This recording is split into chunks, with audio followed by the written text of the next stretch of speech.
Well, then I am extremely pleased to announce Christine Swann with her demonstration.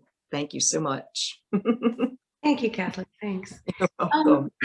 Can you set me up as a host or co-host real quick, and then that way I can control the cameras for everybody? I would really like to do that. Do you know how to tell me to do that? Sure. So if you go to my name on the side where the participants are listed out, you should have the little dots. Just pull down, and it should say "Make co-host," and then I'll be able to control the camera. Oh, wait a minute, something happened. Make co-host. I love that. Thank you. Sure. The co-host of this meeting. Yes. Cool. Now I'm able to go over and I hit this. So basically what I've done now is spotlighted myself. So things won't bounce around now for everybody. You don't have to worry about pinning my cameras or anything like that. When I go over to the demo camera that I have over here, I'll jump it for you guys. So you can just sit back, relax, and you don't have to worry about anything now. So anyway, thank you all for having me here today for your meeting. I had a blast this week. I hope everybody that took the workshops did as well. My workshops are pretty casual. So we had a lot of back and forth. Hang on one second. I might have to mute everybody. There we go. So we had a lot of just casual back and forth this week. So we're going to do that again today. This week when I was running the workshop, I had a monitor to help me monitor the chat. So if you guys aren't familiar, there's like a little button down here called chat, and you can type in questions in there. Sometimes when I'm demonstrating over here, I don't catch the questions. So if you have a question while I'm working along today, like I said, I do this really casually. Go ahead and just unmute yourself. I muted everybody right now. So you can just unmute yourself and just ask me a question. I don't think we're going to have that much. We only have 45 here today. So if some people are talking over each other, just, we'll just kind of try and work through that. Other than that, I'm just going to kind of tell you what I'm going to be doing here real quick. If you're not familiar with me, I've been doing mostly portrait work for the last 30 years. Started working in pastel about 25 years ago. I have a background as a graphic designer and an illustrator, but then all of a sudden I found pastels and it's really stuck. So that's mostly what I work in. I did work in watercolor for a while, and then I switched to pastels, and every once in a while I bounce back and forth with oils, but pastels have my heart. And we had a lot of fun this week learning a lot more about pastels. So today what I was going to do is I have set up over here on my drafting table. And I explained this week in the workshop that typically I don't work in this kind of a setup on a drafting table, but it just worked out really well for Zoom. Typically I work on a standing easel, and I'm always walking back and forth. And so I like that because if I'm working on a picture, typically what I do is I set the top part of the painting tipped forward. So I paint on it this way at about a 15-degree angle on my big easel over there. And that kind of lets me, anytime I make a mark, the dust falls in front of, like, say, little Johnny's face. So if I'm working above his head, the dust will fall in front. It's kind of a nice way to work when you're working in pastel, because you don't get that dust trail or transfer sometimes that you can get in areas of your painting.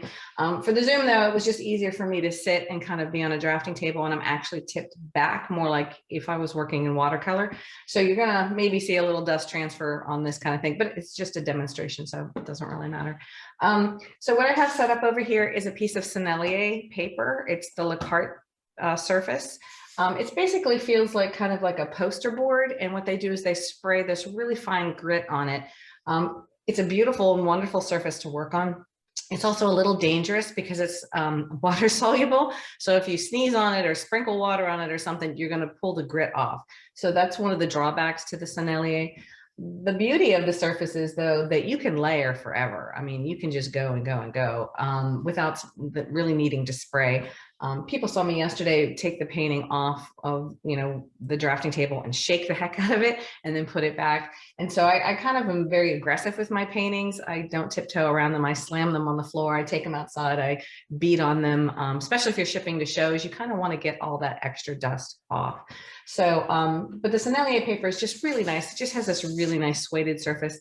If you've never used it before, it is a little pricey, but sometimes it's worth it. If it allows you to be flexible and change things while you're painting along, sometimes that's priceless. So it's definitely worth looking into. What I have set up over here is just an iPad. So I'm working off of an iPad, and I have a photo here that I'm going to work off of. The nice thing about the iPad is you can, zoom in on it. I also have it emailed to myself. So I have a lighter version and then I have a darker version.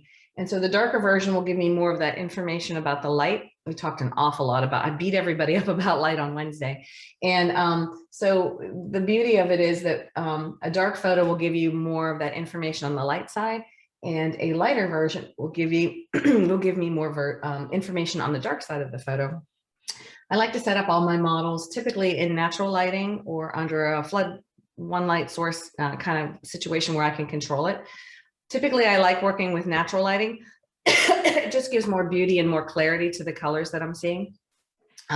Floodlights sometimes can wash out the face or distort the colors a little bit. So, excuse me, I'm already inhaling dust already. So anyway, so if you can get somebody near a natural light source or a window or the sun, you're going to typically be better off. Forgive me again. Oh my goodness.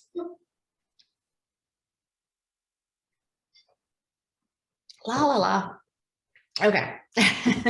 Talking about dust transfer. So anyway, so that's the surface I'm working on. I have a camera over here with a little light over here. If you have any questions on what I'm using, I'm actually going to be starting with pastel pencils first. Oh my gosh, I got the tickle.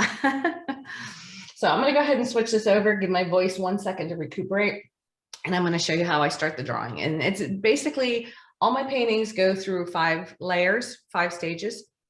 And I have to apologize, anybody that was in my workshop yesterday, we really didn't talk about the 5th layer, which is this really quick little beauty mark stage that we put on at the end of a painting. So I'll be talking about that a little bit today. And I'm going to email everybody with a little more information on that yesterday. We kind of came to an abrupt halt right around 4 o'clock. And then I realized last night, I'm like, we didn't talk about the 5th stage very much. So, so I'll get that out to everybody. So anyway, so what I'm going to do is switch over to the demo camera. And like I said, if you have any questions while I'm going along, just let me know. So you're going to see my iPad kind of at a weird angle right now. And that's because it's set up so that I'm looking straight at the iPad and the camera's looking straight down at my surface here. So I need to really look straight at the iPad so I don't get distortions in the face. And I'm looking down as much as I possibly can on the surface. If you are working on a weird angle like this, it's really important to kind of line yourself up to be straight on with your surface and straight on with, the references that you're looking at. This is what is working for me right now. It might seem a little distorted for you guys, because if I don't, what will happen is the face will start getting distorted. So I've done demonstrations for different places where, I'm using the demo mirror up above my head. And what happens is I'm kind of looking severely down on the painting. And then before you know it, their head is really long and kind of pointy. So, so I'm trying to keep my head kind of right near the camera. We're both looking straight down on here. And then as I tip and look over here, I'm looking straight at my iPad, even though for you guys, it's kind of at a weird angle because of the camera. Okay, so basically I like this surface a lot because it's just this nice warm mid-tone. And if I kind of put my hand on it, and you kind of look at some of the shadowed areas that start falling in between my fingers, like in between here, it almost kind of matches the color of this. So the surface is really nice because I can kind of work up to a lot of my lights and then I can work down. So working on a mid-tone, most pastel is fine, very helpful because we can kind of control all that mid-tone range and then gently creep up to the darks and slowly introduce the lights. If I work on something super light, like an ampersand surface, which I absolutely love. I love working on their white surface. You still have to adjust everything for your midtones and everything as you go along. But this surface will just give me this ability to kind of creep up to the dark and go down to the lights. And so it's just very forgiving, like I said. So what I'm going to do is I'm going to start a drawing kind of fast in the first layer. And the first layer is basically just where I ask myself, where is everything? And that encompasses composition as well as where is everything in the face. And we don't have time to really get into composition and all that other stuff. We're just going to kind of focus on how I build a portrait through the 5 different layers like we did in the workshops this week. And so basically what I do is I take a pencil, something like this, that's just a little bit darker than this surface. And then as I keep going through the drawing, I just keep resetting it darker and darker. So you're going to see me pull out you know, a little bit darker sticks, a little bit, you know, as I go along, or something different colored. Sometimes I'll throw, you know, like a dark green or a navy in here, because every time I reset the drawing, I know which color is the most current, if that makes sense. And so, so I'm kind of going to make this maybe a little bit darker than I normally would start off, but I want to make sure you guys see this, you know, on the camera. So on Wednesday, we talked about what's called the thirds of the head. I have a little drawing over here I can show you guys. This is just a little outline sketch of my son. And the thirds of the head are basically this. If you can start looking for this when you look for, you know, if you're drawing a model or from a photo, what you need to look for are 4 lines here, here, here, and here. And they are where the forehead turns into the hairline, the brow bone right here, right where the highest point of where the one of the eyebrows would be on that brow ridge. There's a real thick ridge that happens through here. The root of the nose, which is at the base of the nose, not the flanges, but right here where it attaches to the face, and the chin. And so these are known as the thirds of the head. And everybody has different relationships with these thirds of the head. All of these sections are exactly the same. Some of them are bigger here, narrow in here, very large down here. I like to think of like Jay Leno, you know, he has that big, huge jaw on the bottom third. And so if you can start looking at, you know, people online in the newscaster or in movies or whatever, and you just don't even look at the features, just look at those relationships of the thirds of the head, that will help you so much to figuring out how to get a likeness with someone. Because once I have those 4 lines down and I'm feeling really confident about those relationships, then they're like my coat hangers, and I can hang everything else off of those 4 lines. And so that's what I'm going to do now, kind of fast. So I'm looking for a line to kind of represent where I think her forehead's going to turn into the hairline, not the top of the head. I don't want to worry about all of that. I started doing this because I really just felt that, and when I learned this, I felt this is so refreshing way to work, because typically I would do the circle and start putting the features in, and I felt like everything was always floating. You know, I'd put in the eyes and I'd put in the nose, and I felt like maybe I got everything right. And then the mouth was always floating. I felt like there was always something off. By doing these 4 lines, I just felt like I could control my image really well. And everything gets linked to these 4 lines, which I'll show you. So if I think of her forehead to the eyebrows, which they're just tipped just a little bit, but to the highest point of the first eyebrow, I just run a line straight through. And it doesn't matter that it's going straight through her face. As we kind of gone over this week in the workshop, you can always obliterate these lines, but they're just really nice to have this grid work in here first. And so this area here is narrower than from her eyebrows down to the tip of her nose. So I'm reevaluating now. I think it's a little wider, so I'm thinking it's about right there. If you're working off an iPad too, it's a beautiful thing. You can actually go in and measure it. So you can say, oh, well, you know, maybe the forehead is this information is about that big. And if I bring it down and measure, you can instantly see that this area is wider than this area. And then if I measure between, again, the, you know, the line that's running through the eyebrows down to the root of the nose, and I bring it down, it's the same. So I know that this third and this third are the same. So I'm going to run, you know, these 4 lines down through here. This is narrower. These are pretty much the same, these third marks. And what this does is this gives me absolutes in the face. So to me, it's very comforting to say, well, this is absolutely accurate. And anything else I hang off of these lines, like my clothes hangers, should be pretty accurate, because I'm measuring it to things that I already know are correct. And so very quickly, what I can do is I can just start finding with lines. We talked a lot about starting a drawing with lines.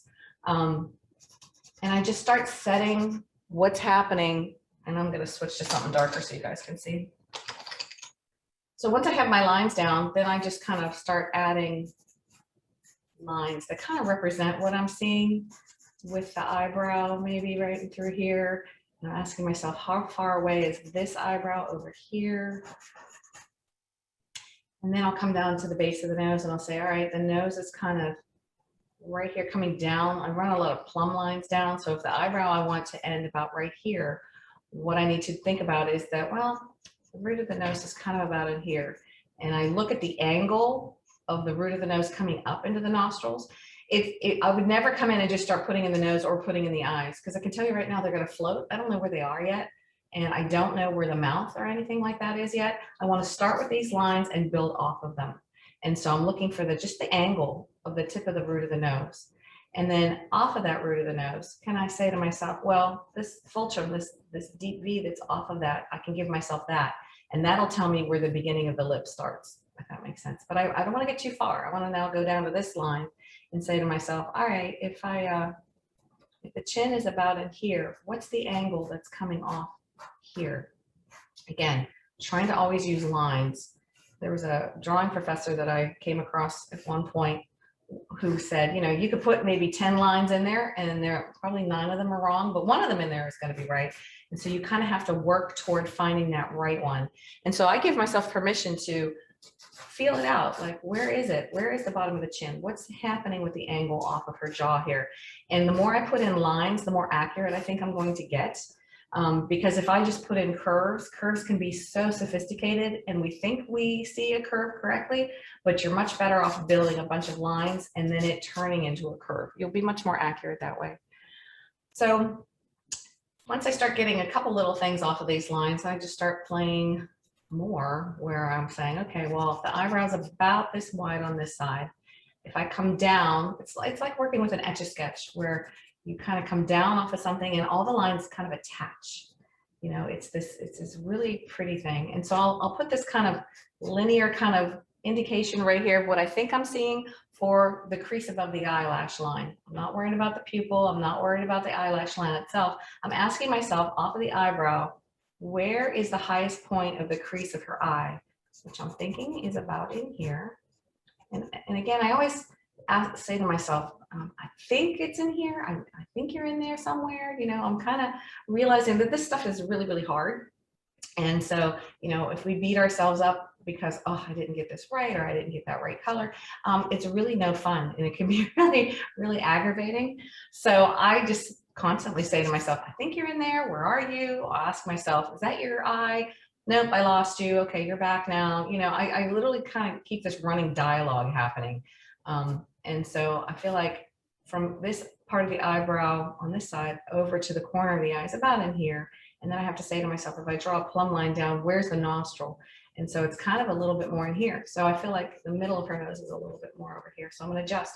And if I have an area that's kind of fat like this in here and I'm kind of moving things around, I'll just reset again with something darker and give myself permission to move things around.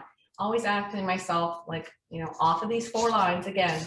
It's very easy to just start drawing and then forget that you need to understand how things fall in relativity to these 4 lines and then to each other going up and down this way.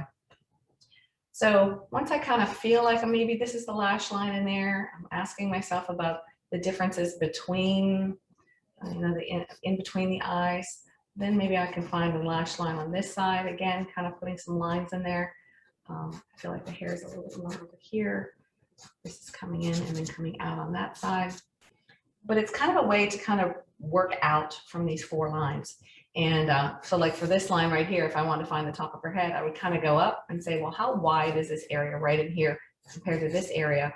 And then her hair kind of starts in through here. She's got this really great kind of crazy hair sticking up right on this side, this heavy part that's happening in here, which is really beautiful. We've got all these beautiful curly things happening in there. So basically, I'm going to zoom on this a little bit. So hopefully you guys are seeing everything okay. And again, if you have questions as I'm going along, just kind of yell out to me. You're not going to disturb me at all. So again, I'm kind of burning up this kind of purplish stick that I have right in here. And I just take an X-Acto blade to it. Like there's nothing fancy to this with me. I have a garbage can kind of sitting right down here on the bottom. And I just literally kind of just block point these like this. I don't care about ever having a point on my pencils. And we kind of talked about that a little bit in the workshop. I just don't see the point. You know, this is a block point where I just cut the sides of it and it's kind of flat across the top, but I can still get a very thin line. I mean, look how pretty I can get these really pretty lines. If I feel like I need to sharpen this so much to a tiny, tiny point, and I have a friend who's an illustrator and she, you know, she's real obsessive about keeping all her stuff very, very sharp. And I tease her and she teases me all the time. And if I feel like I need something thinner than that, I have to ask myself why. And I think I'm probably getting too detailed because I don't understand the point of having anything thinner than what I can get off of a block point like that. So I don't even worry about it. Sharpening up my pencils. And a lot of people are surprised that I use so many pencils, you know, especially for the underlayers. They're just very forgiving. And we talked a lot about on Friday the reasons why I love the pencils, because they're not as powerful as some of the other sticks and how to leverage that. So that's kind of just a fun philosophy that, you know, a way to think of, you know, no matter what I put on here, even if it's black, even if it's a bright color, when I get further along on this, I'll take something bright red in a pastel pencil and I'll scribble on the face and kind of freak some people out that are more anal retentive. And I love doing that. It's really fun. But again, I say it doesn't matter because I can get rid of it. You know, between this surface and the low power of the pencils, I can pretty much correct anything. So yeah, it's kind of fun.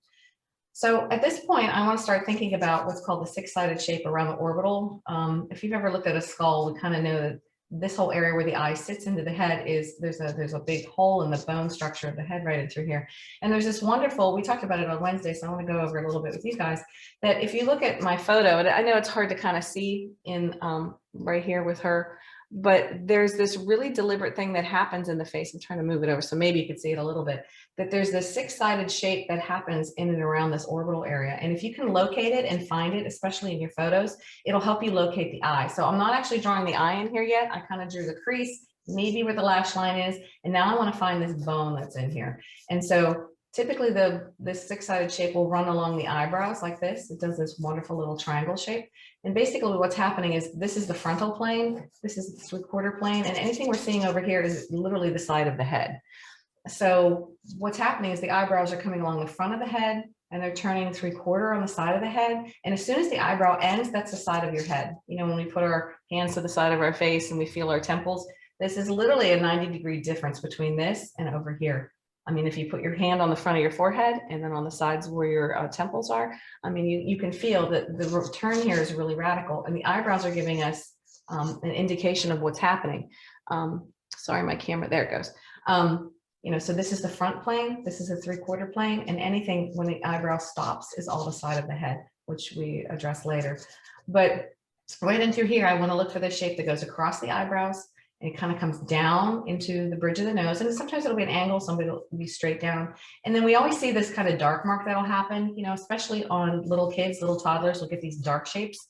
And if you take photographs of little kids, what you'll find is, you know, this becomes really, really dark sometimes. And then people paint this really dark area in here, and it can get you into a lot of trouble. It can really age you a lot. Really what's happening is the skin is just coming up and over and kind of like doing this little skippy thing up over the ridge of the bone before it takes up again and comes into the lid of the eye, which is about in here. And so it creates this little cavity right here, which is really wonderful as a locator. Typically it ends about here halfway between the root of the nose and the eyebrow. So can you see I'm about halfway between where line was and the root of the nose? And if I look at her, I can see where it kind of comes back on itself.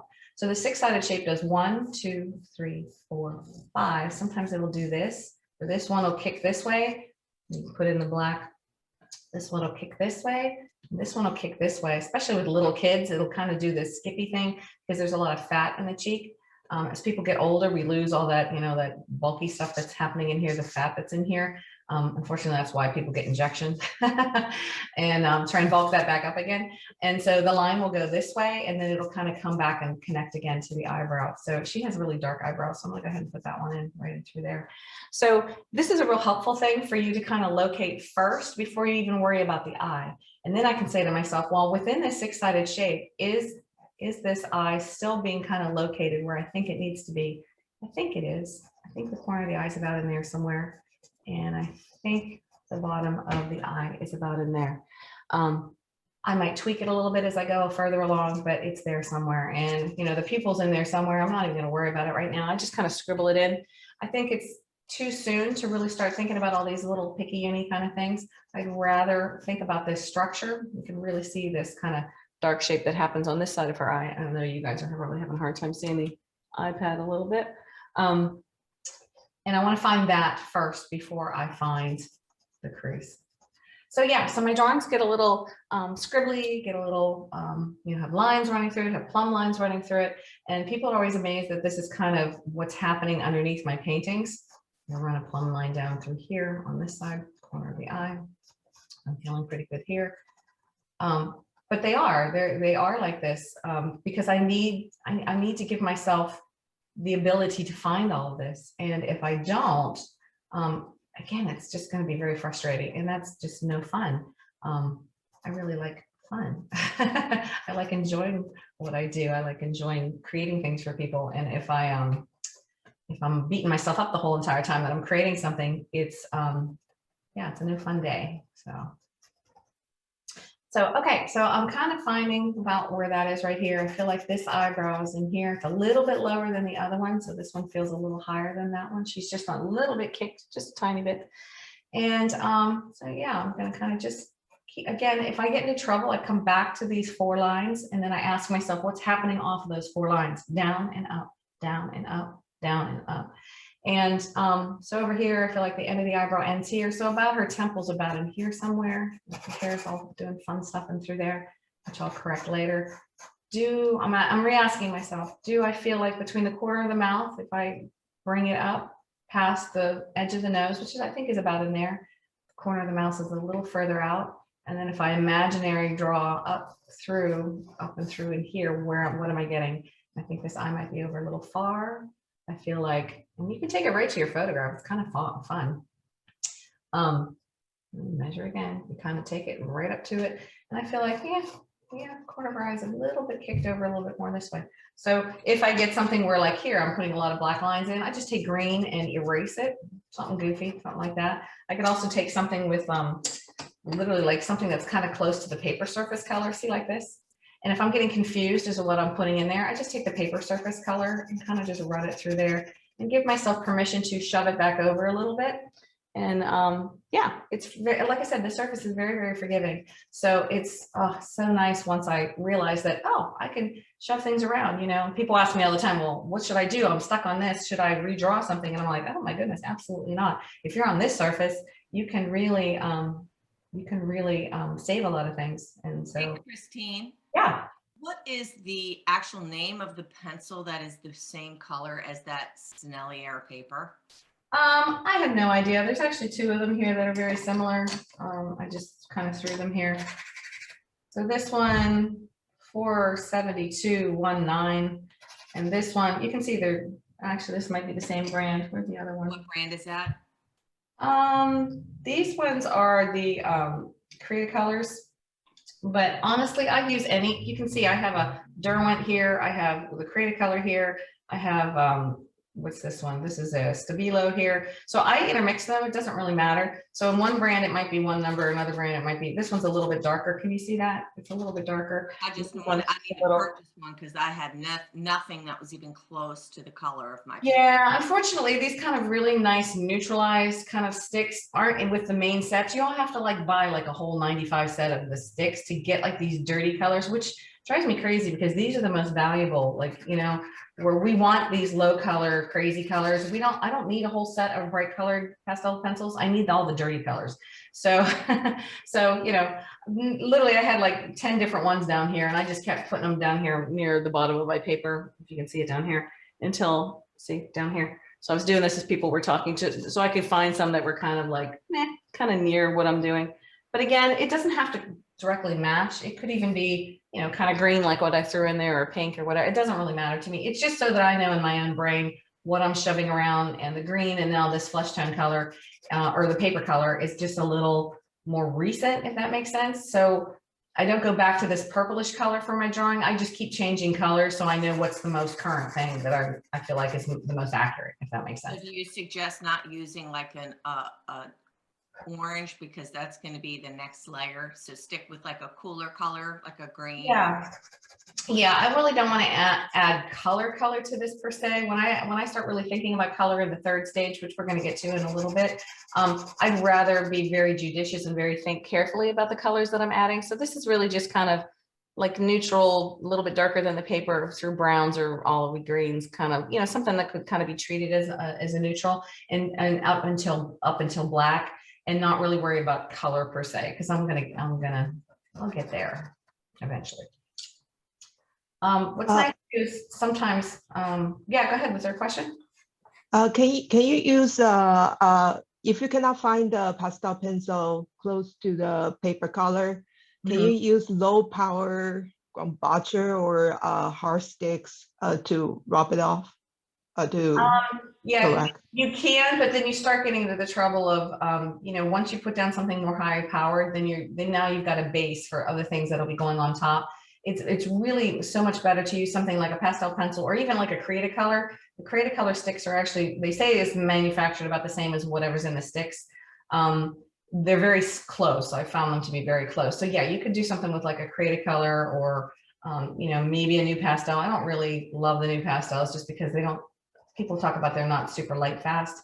So I don't try and, you know, use them very often, but like something that's like a Create-A-Color that kind of feels like a pencil. I have some of these over here, which they're very helpful. You know, and it's very, see, look, it's very similar to the, it's even better to the paper color. Look, it's kind of acts almost like an eraser, magic eraser kind of going through there a little bit. So yeah, you can just be careful how you start creeping up on things. And like I said, I can kind of clean up my drawing here a little bit. Instead of it being so black, I can kind of make it a little softer again. And you just keep on going until you kind of find this kind of beautiful, graceful thing where I'm feeling good where everything is in the image, you know. Sometimes it takes a little while. I feel like her mouth has gotten a little shifted. So I'm gonna kind of, again, coming off of this line, coming down to this fulcrum, finding where this lip would start, and then finding angles off of it. And then from the midline here, you know, underneath the nose, I would come down and say, well, how wide is that lip? The midpoint must be here somewhere. We talked about the construction of the lips. Again, I've got these little angles coming up off of it now. And I keep asking myself, according to this, you know, if this is this wide, how wide is this lip? And what's the angles coming back off before it attaches in here? And very quickly, you know, hopefully you can start getting a likeness kind of very quickly just by kind of drawing in these relationships, you know, of just lines and how things are falling in and amongst each other. I feel like this has gotten a little foreshortened in here, so I might be off with my chin a little bit.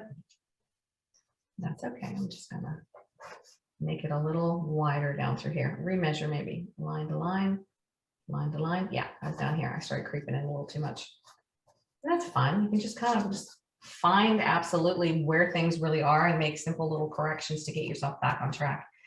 This portrait stuff is hard, especially if you're really love to paint little children. You are swimming in the deep end of the pool. It is not easy stuff. And so, you know, we don't expect to pick up a violin and in 1 year play with the Pittsburgh Symphony. I'm from Pittsburgh. And yet we do that with paintings for some reason. I don't understand. Artists will beat themselves up and expect themselves to be in these big shows and things without really putting in the time and just slowing down and just really kind of deciding what it is you want to say with your paintings and how you want to get there. So, you know, be forgiving, give yourself some time. This is all coming out this way. You can kind of see like off the bottom of the nose, I kind of like located where the ears would be. I think this area is about right. Again, I'm always saying I think so. Any artist that comes across as though I do this and then it creates this and it's very simple and it's very beautiful, I want to say, crap, I'm calling you out. No, this stuff is very hard and they may have it down polished to where it seems very easy, but I can tell you right now, this stuff is not easy. And you know, all of us find ways to cope and make things easier for ourselves when we're doing our paintings. But the struggle is real. You know, it really is real. And every time you meet somebody, they're just a little bit different than the person that you maybe painted before. And so, you know, we got to be attuned to all these little differences that happened. That's why I really kind of rebel a little bit against the academic training of, you know, here's the third, you know, the eyes are halfway between the top of the head and the chin, and this is a third and this is a fifth. And my poor little brain can't handle it. I've had 3 children and I blame it all on them. I can't remember what's what. So I needed this kind of way to kind of register things against each other. And once I started doing the thirds of the head, it just became easier for me to find a likeness, especially in front of a model. Now I know she still looks a little kind of crazy right now, and I've got all these dark lines happening in here. And yeah, it's going to look a little harsh because, you know, I'm using black. And anytime you outline things, you're just kind of doing something that's really not natural in nature because there are no lines in nature. I mean, think about it. my hand is just where one thing stops and starts against where you see the background stopping and starting. There is no line around my hand. There is no line around anything you would see. And so we kind of have to, again, just think of all these forms that are happening where one thing stops and starts. So when I put a line around the mouth or something like that, that's really kind of a lie. The lips are actually up and over and attached to all this musculature around here. The lips kind of roll out and attach to all of this area down and through here. So, you know, these lines are really just indicators of where things are. And again, I'm still just in that first layer of where is everything. And so I'm just kind of allowing myself to kind of bounce around and say, you know, is this about right? Do I think I'm about right? I started putting indicators here of where the break would be. There's this lovely shadow that's happening here. There's this break that's happening on the bridge of the nose. And I'm kind of just going after the generalized shape of it. I don't really care what's happening with it just yet. The next layer, I'll figure out what's happening with these edges. But for right now, I just kind of want to give myself an area where I can say, all right, you know, this is not lit, this is lit. What shape is that break? And just kind of give myself a rough indication of where all that stuff is. So, you know, I can see I'm in the black here. I'm just kind of bouncing around, trying to kind of reset some things, making sure I feel good about where things are. I don't know where her hair ends, over here somewhere. What kind of fun is that? So I want to go back up now and maybe start softening some of this stuff because, you know, I just kind of put these crazy lines in there, but there's really, you know, more of like this curvy kind of thing that's happening here to her hair. And again, I'm going to build it with lines first. There's this beautiful sense of reflective light that's happening up here. I'm going to think about that later. And all of this side of the side of her head is lit. We talked a lot in the workshop about what is lit and what is not lit. And we talked a lot about light and how light acts. And literally in physics and in real life, how does light act on the sophisticated topography of the head? And if we understand light, then we can understand everything else. It's just this beautiful thing. So this is kind of a mishmash of a drawing, like probably what I would get to eventually. Again, she's maybe a little cross-eyed here. I feel like the pupil's in there somewhere, but again, I'm not going to beat myself up about it.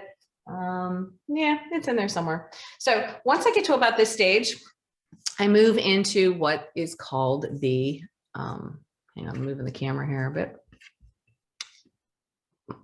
The light stage, or my find the light stage. And so my drawing doesn't even have to be perfect at this stage, because once I go into layer number 2, which is my find the light stage, going in and literally what happens is, and I just, you know, shared the story earlier this week about, you know, I started doing this because I was a graphic designer and I was always thinking about, you know, the graphics of how to take something really sophisticated and make it into something very lit, not lit, very graphic, because that's what I used to do.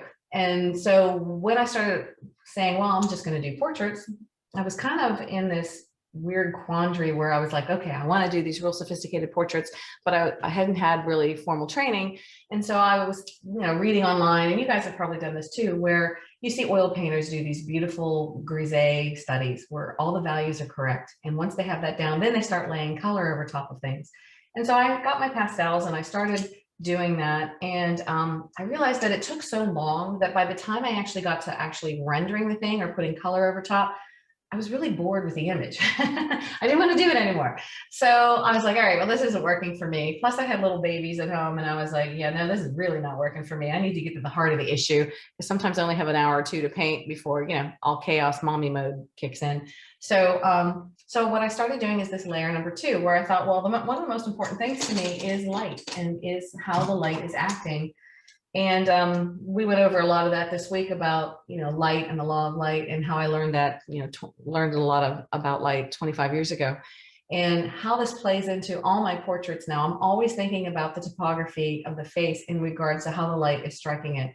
So what I do with this stage is I call this my fistful of yellows.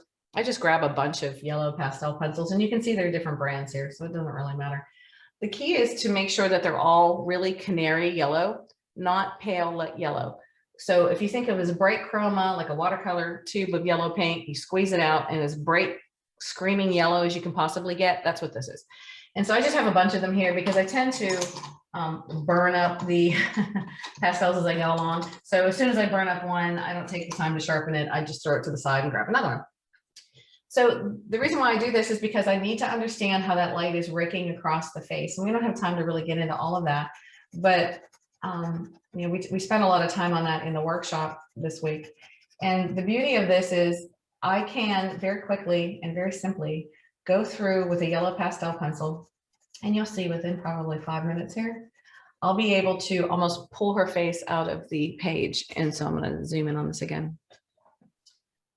And so the key is not to just run yellow through everything, but to understand what the yellow is doing. So right here, I'm just pushing a little harder because there's this beautiful little highlight that's happening right here on the brow ridge. And then as it falls off into the break, it gets subtly, you know, softer. So this paper is also really great because if you just gently brush it, you can almost just kind of knock it back a little bit. Again, I can, sometimes the camera kind of wants to flatten everything out yellow, but I really want you to see that I'm almost just tickling the page with the yellow like this. We could do little circles, we could do cross hatches. We were kind of having fun with that. There's some people in the workshop this week, I could tell right away who was right-handed and who was left-handed because keep having the same strokes this way if you're right-handed, keep having the same strokes that way if you're left-handed. So it's really kind of fun to just start becoming mindful of those things. So all throughout the entire head, and I'm going to ignore these little complicated shadows that are happening here, through the entire head, through the entire painting. If I'm painting 3 kids sitting on a couch with a cat, everyone gets the light treatment. The chair, the cat, the kids, the clothes, the couch, whatever, all get the, what I call the yellow treatment. And so initially I'll just kind of like scumble all this in. And so you can see right away how this will start adjusting my drawing. So if I'm now just drawing not a line around her jaw, but I'm thinking about the shape of all of this and the topography that's happening in all of this, then you can see how this will knock this into shape. So, you know, right away I can say that this is a little more linear here maybe than I had it, and it kind of eats into the black. Right in through here maybe feels a little more curvy. And so I'm just kind of playing it around here. I have this really strong, beautiful highlight that's happening right in through here. As it comes across in through here, it almost disappears, kind of goes into the break where there's almost no light right in through there. So I'm going to keep my yellow really, really soft. And then it picks up again. It has this beautiful hard curve here and up through here onto the bridge of the nose. And why this is so important for me to understand all this is because our brains are wired to understand this. Our brains are just in tune to, you know, how is that light giving me this 3-dimensional topography of the head? And if, you know, you could paint something to death from a photograph. You could copy a photograph to the nth degree. And I see this online all the time, where everything is so copied so perfectly from the photo. And sometimes people put the photo right up against their painting, which I don't know what the point of that is, but they'll put it right up against each other to say, look how wonderfully I copied this photo. And then there's glaring errors in the photo that they've copied into their painting. For example, if I just did this whole entire side of her face as a flat yellow, my brain then looks at that and says, oh, that's all flat. That's not sophisticated topography. That's not a cheek going back into space. That's not highlights being hit with light and coming out toward me. And so we, you know, we can do these paintings, and I see them all the time. I call them dinner plate portraits, where we're so concerned about doing the eyes, nose, and mouth, and we've served it up on a flesh tone colored oval round surface that it's a dinner plate portrait. Here are my features served up on this plate of this flesh tone colored head. And we forget that the head is very, very sophisticated. And there's so much going on with all these up planes and down planes and real sophisticated things that are happening around the head. And so by doing the yellow, I can quickly understand what's happening in all this topography around the head, if I have a good reference, or preferably if I have a model in front of me. It's just an easy way to see that there's this beautiful little ridge that's happening on the lip right in through here. I'll zoom in on that. Oops, other direction. So even just by adjusting my pencil just a little bit, I can pick up how the light is just kicking on the edge of this lip just a little bit of a highlight right in through here, and then it kind of gets darker right up in here underneath the nose. Can you see that? There's literally like 3 or 4 or 5 value changes that happen in this beautiful little space right here. And so I need to understand this. This is just how I work. I need to understand what's happening here before I even think about color, temperature, hue, the mark I'm going to make, any kind of texture. I've tried doing it the other way where, a lot of oil painters will be like, put in the big masses. Here's the dark shadow. Here's the light. And then you keep eating into it smaller and smaller and smaller. And you get to this. So real sophisticated artists like Daniel Sprick or Darren Cassim Trust me, they are very, and Daniel Green, they're very aware of all the differences that are happening in the topography. They're just doing it later on. I'm setting it up now because I need it now for my poor little brain. I need to understand how this lip is just kicking the light right through here, how it's disappearing right here before the break. So all of this is not lit and this is lit. And then there's this beautiful little ridge that's happening on the bottom of the lip here. Picks up more little light right here in the corner because it's turning more toward the light in through here. And all of this is lit right underneath here, but not as lit as this, not as lit as that, not as lit as that. Does that make sense?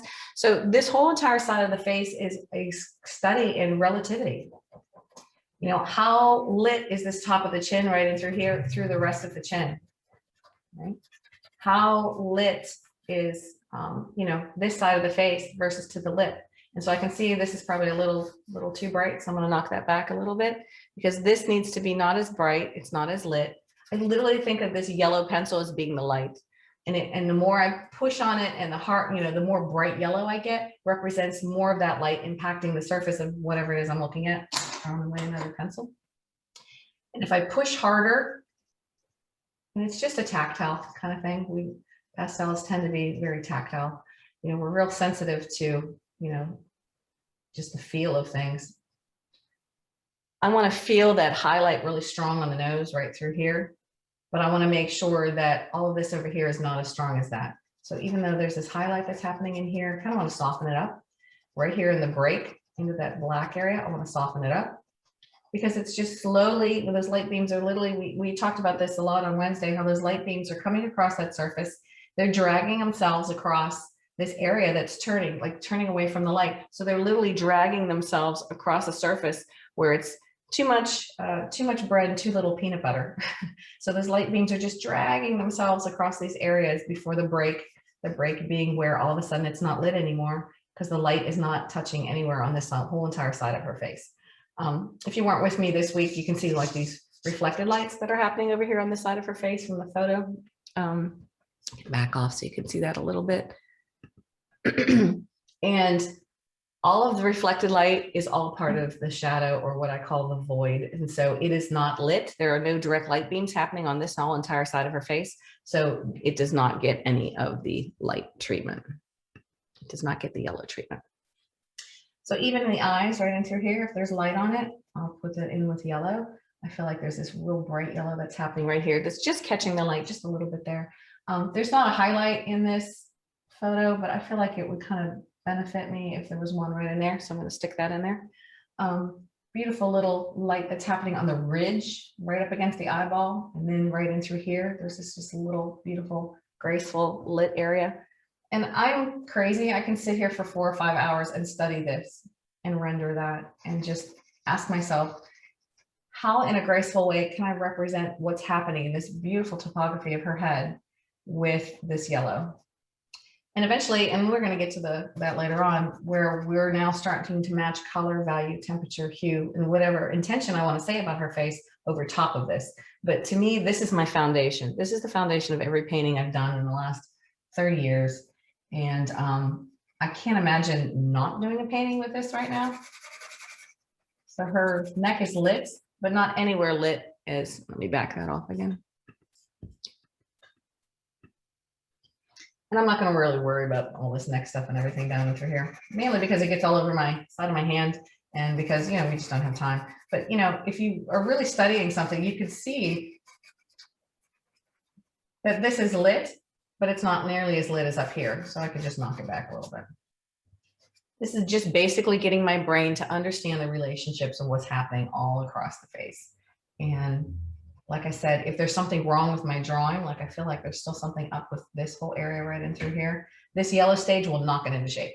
So if the eye is over too far, or if I need more width here, just by literally painting the light, I can knock it into shape and knock my drawing into shape. So that's why I don't stress too much about this initial drawing. When I was a watercolorist, I was real fanatic about making sure, you know, my drawing or my underdrawing was correct. And of course, in watercolor, you can't correct like this. And that's one of the reasons why I switched over to pastel, because I was like, oh, this is really getting tough. And I actually had one artist that I had admired many, many years ago that I talked about this week in the workshop, the Jessica Zemsky. I was out in Montana and did these master classes out there when I was like 24. And She came up to me and she said, you know, someday you're going to be a great artist, but you need to stop painting in watercolor. She was very brusque like that. And I was like, really?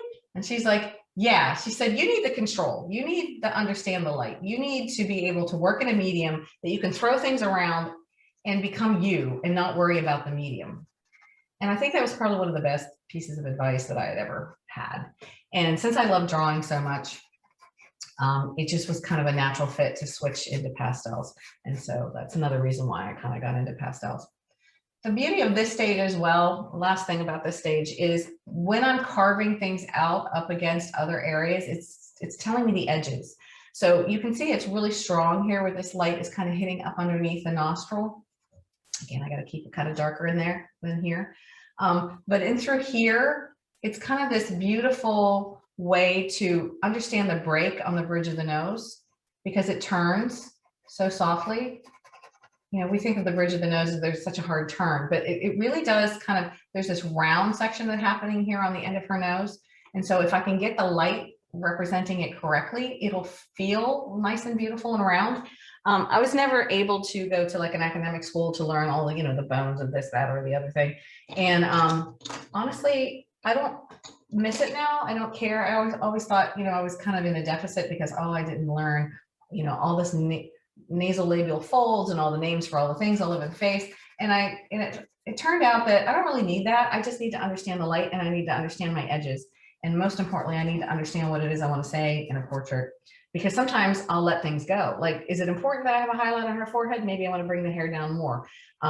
Maybe I want to push areas back that are not as important. We talked about hierarchies on yesterday, setting up hierarchies in a piece. And so a piece of art is more than just a piece of art as far as I'm concerned. It is an artist with something to say.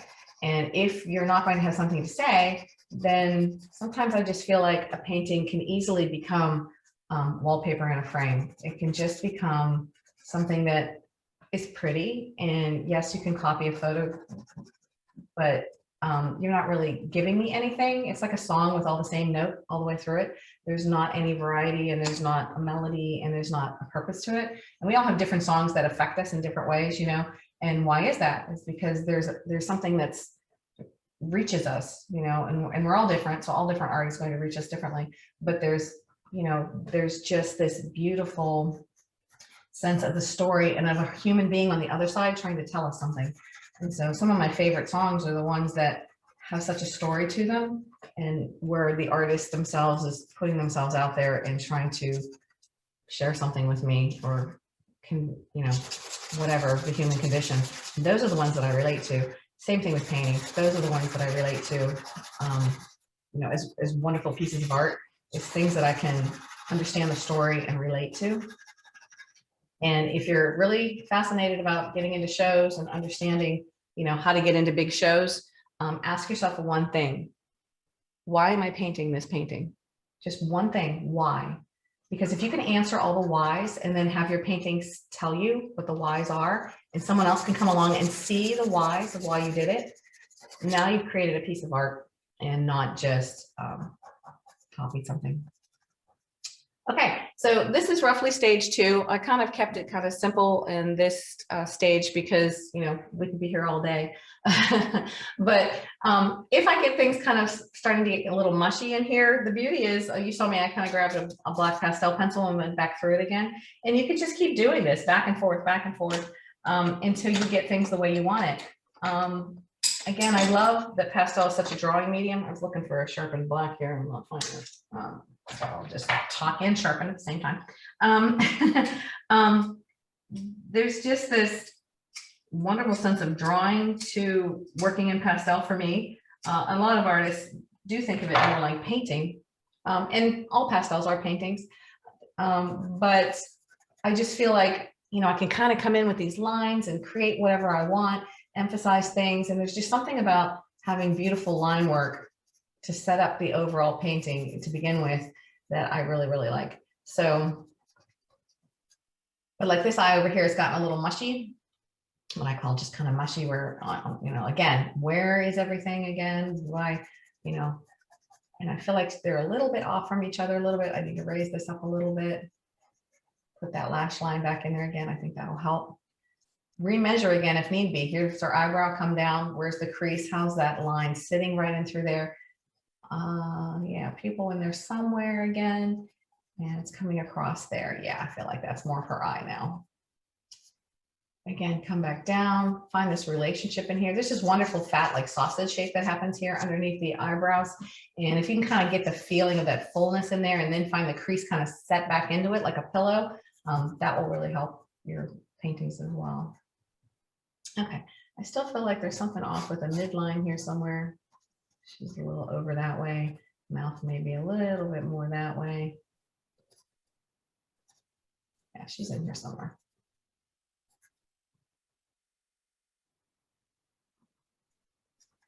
Anyone have any questions on any of this so far? I'm gonna re-look for this six-sided shape.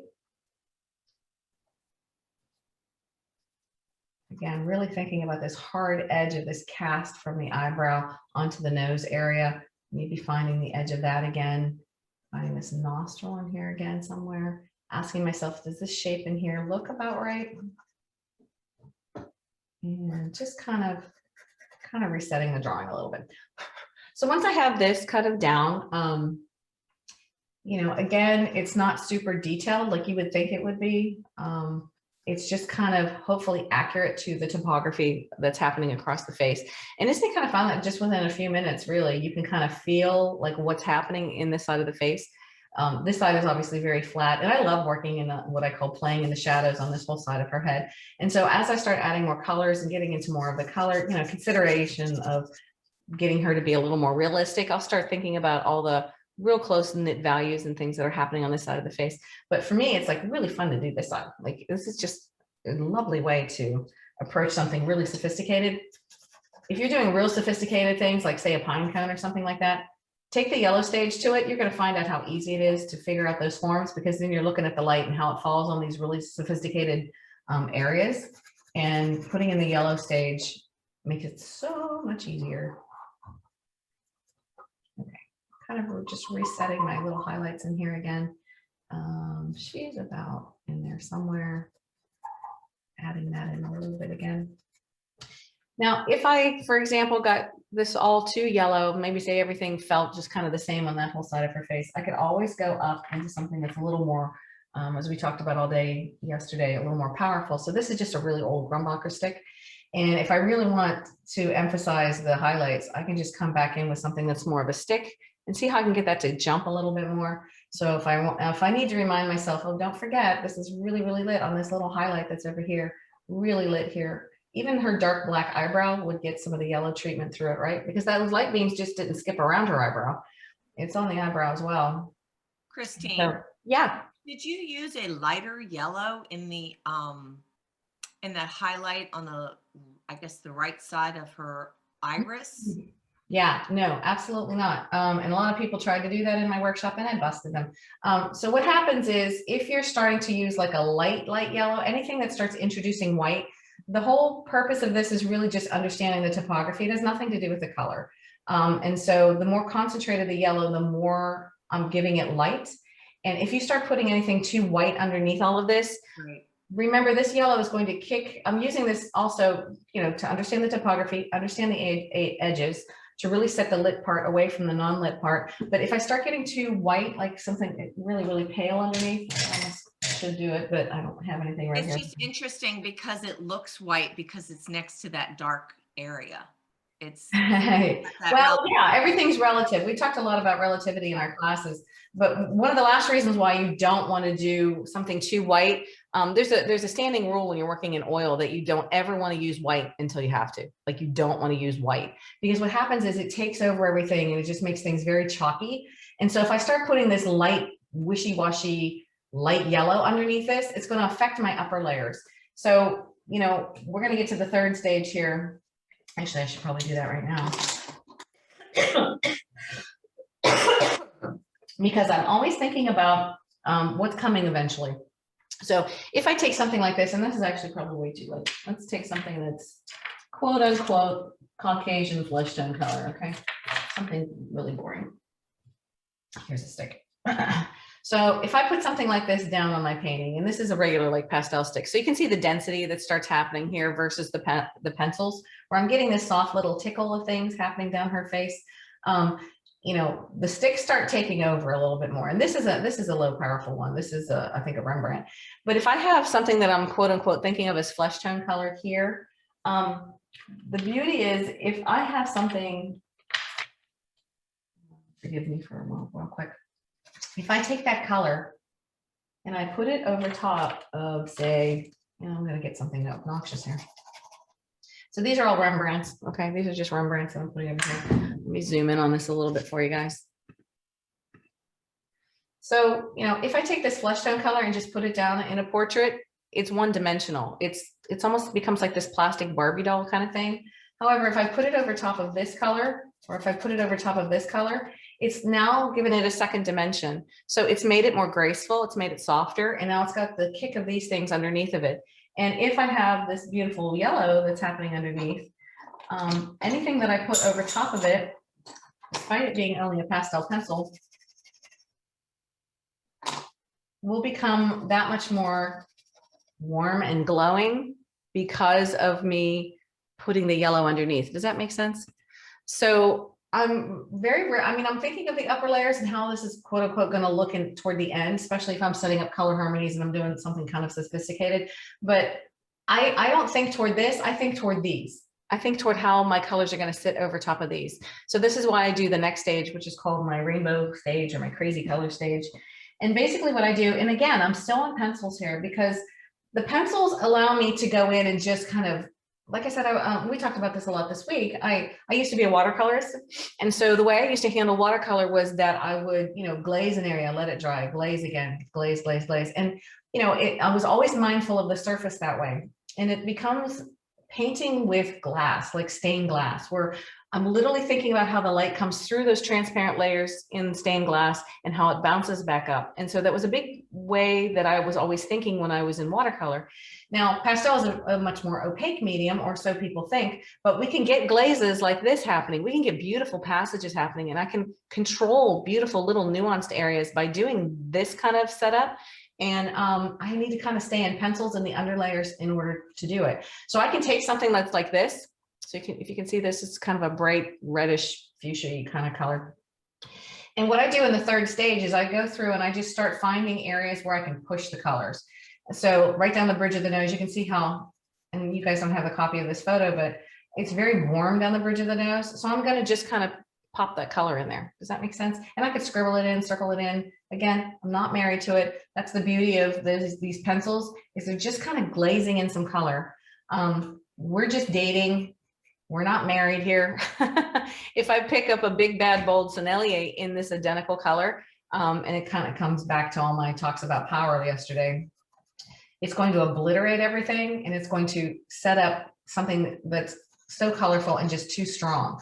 But if I just kind of tickle the surface where I'm seeing this kind of warm, somewhere that I want to exaggerate, it just becomes this lovely little way to kind of just give these beautiful little kicks, like over here to this kind of setup underneath what I know is coming later on. And so in the lips, it's a little warm in through here. And I don't even care if it's the right color, quote unquote. Everybody's always looking for the right color. What's the number of the color, you know, that kind of thing. This is a grass green. Can you see this? And so I kind of feel like this greenish color will fit in through here. I feel like it's kind of underneath here on this side of the lip. I feel a little bit of the green right in through here in the transition area. And I'm literally just kind of almost looking into my photo and saying, where can I exaggerate the color? Where can I push it? And it's fun. It's just fun to do. It gives me permission to just play and kind of, you know, be nuanced with my color and not always look for the right color. It keeps things fresher. It's just much more interesting, and it's much more fun to paint. Can you tell that I'm more about, you know, have fun with this life kind of thing? The danger is if you see, so see, I have this beautiful little kind of blue violet kind of pastel stick right here. If I do this to her face, see, I do that. What I've done now is kind of broken the law of light. So I've broken, this is too dark. And actually, let me do something darker so you can really see it. So if I wanted to, let's say, add here, this is a lovely, like a turquoise kind of color. And I feel like I wanted to cool off this whole area. It's too light. Something like, see, colors change as you pick them up and move them around and put them up against other things. We talked a little bit about that in the workshop this week. Something dark and obnoxious. Aha, here we go. I have to sharpen it. So here's something kind of dark and purple. Can you see that? If I put this color in her face, see how it's broken the value? So I call it breaking the value, where I've already set up, again, this yellow stage is wonderful for understanding the topography, understanding the edges, giving a kick of warmth to the upper colors. But what this paper and what this setup has done is given me my value range. And so if I do this, I've now broken the law of light. This is too dark. Can you see how this is too dark to what I was setting up here? It'll probably work on this side. See, it's giving me this beautiful little lavender kind of color. There's this dark that's happening underneath here. Fun. But if I take this kind of pink color that I was zipping around all over here and I say, all right, I want her cheek a little, this is also breaking the law of light. See how it's too light? And so our brains get confused and say, well, there's a spotlight on her cheek? Because all the rest of this is kind of in the same tones. There's no direct light in here. If I paint something in here that's just as light as this side, my brain is confused now. And what I've done is flatten back out this side versus this side. So I need to kind of stay true to the values that I'm finding all across her face. Let me take these back out. Christine, are you considering temperature right now? Considering what? I'm sorry? Temperature. Nope, not at all. That comes later when we're really thinking about kind of the finish of things.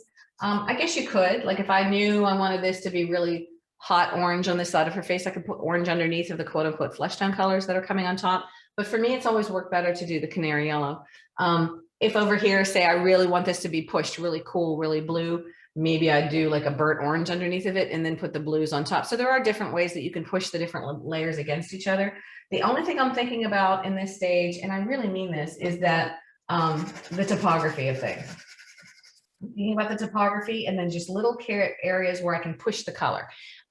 If I really wanted this to be really hot underneath here, maybe I could scribble, you know, red or fuchsia or something across her whole entire cheek, but I'm not thinking about temperatures. I'm not even thinking about the color of the light source or anything yet. I'm just kind of find areas to exaggerate. And I started doing this years ago, and I just felt like my paintings, because I was breaking out of the quote real colors, my colors and my portraits became more realistic because of doing this. So having a little airy purple in through here, or having a little boy all in green in a bathtub in the shadow, it became more beautiful and more artistic than me slowly just beating myself about the real colors of anything that I was seeing, even a model in front of me. I often have a problem too with artists that do these beautifully articulated, perfect rendered paintings of models that are right in front of them, and then but they have nothing to say. That all they did was convince me that, yeah, I know how to paint a model right in front of me. So, you know, if you can find a way in your paintings to let things go away, push the colors, have some expression, I feel like that's a much better painting than, you know, someone that's just copying anything, even a live model in front of them. Okay, does that make sense on all of that? And I would just keep going with that, you know, for as long as I wanted to push these colors around, trying to always kind of match the colors that I'm putting into kind of the value placement of where I'm at. There's this lovely area up in through here underneath the hair. That's too dark or light. Had a little purple in here somewhere. Where'd you go? I lost you. You're too light. Something a little. Always looking for a color. I'm trying to get a lavender kind of color up in here. No, that's not gonna work. So I'm seeing like this kind of purpley, nuanced, cool kind of stuff that's happening up underneath here in the head. I can quickly kind of scribble around a little glaze on in there, and it'll kind of give me that feel of that coolness up against all of this over here. So I'm constantly looking for, you know, like, how can I exaggerate it? Maybe it won't wind up this color, but how can I kind of exaggerate what's happening in the face? We talked a bunch about reflected light and things in the class. I'm just going to kind of just indicate some things that are happening in here. The most important thing to note is that anything that's reflected light in the dark side of the face can never, ever, ever be as light as the lit side, ever. It's a rule of light. I see people breaking this all the time because, you know, we love to paint reflections. We love to paint reflected light. But watch what happens if I take something too light and use it to represent my my reflected lights. I almost want to do something a little more powerful here. So Christine, I have a question about that. Yeah. If the lighting, I don't know if you're familiar with what's called Rembrandt lighting, where there's Uh-huh. a triangle on the other side, Yep. and that's really lit. Uh-huh. Like the picture of your daughter was almost like that. Right. Is the shadowed sides, even though that's really bright, that little triangle is still going to be darker than the highlighted side? Yes, Okay. absolutely. And it's because of two rules, because of the fall off, because it's now on the other side, that little triangle that you would get, if you're familiar, it's, so we'll say if the light was coming this way, you get this triangle, what's being created by the bridge of the nose. And sometimes it has this beautiful little triangle that'll happen here. Typically that little tiny triangle will always be less diffused than here, but that little triangle that you talk about in Rembrandt lighting is direct lighting. So it is more linked to this side of her face. So for example, if we had Rembrandt lighting, there would be like this little kick of light that would happen on this side of her face. Typically it's very strong on this side, very strong here because it's being cast.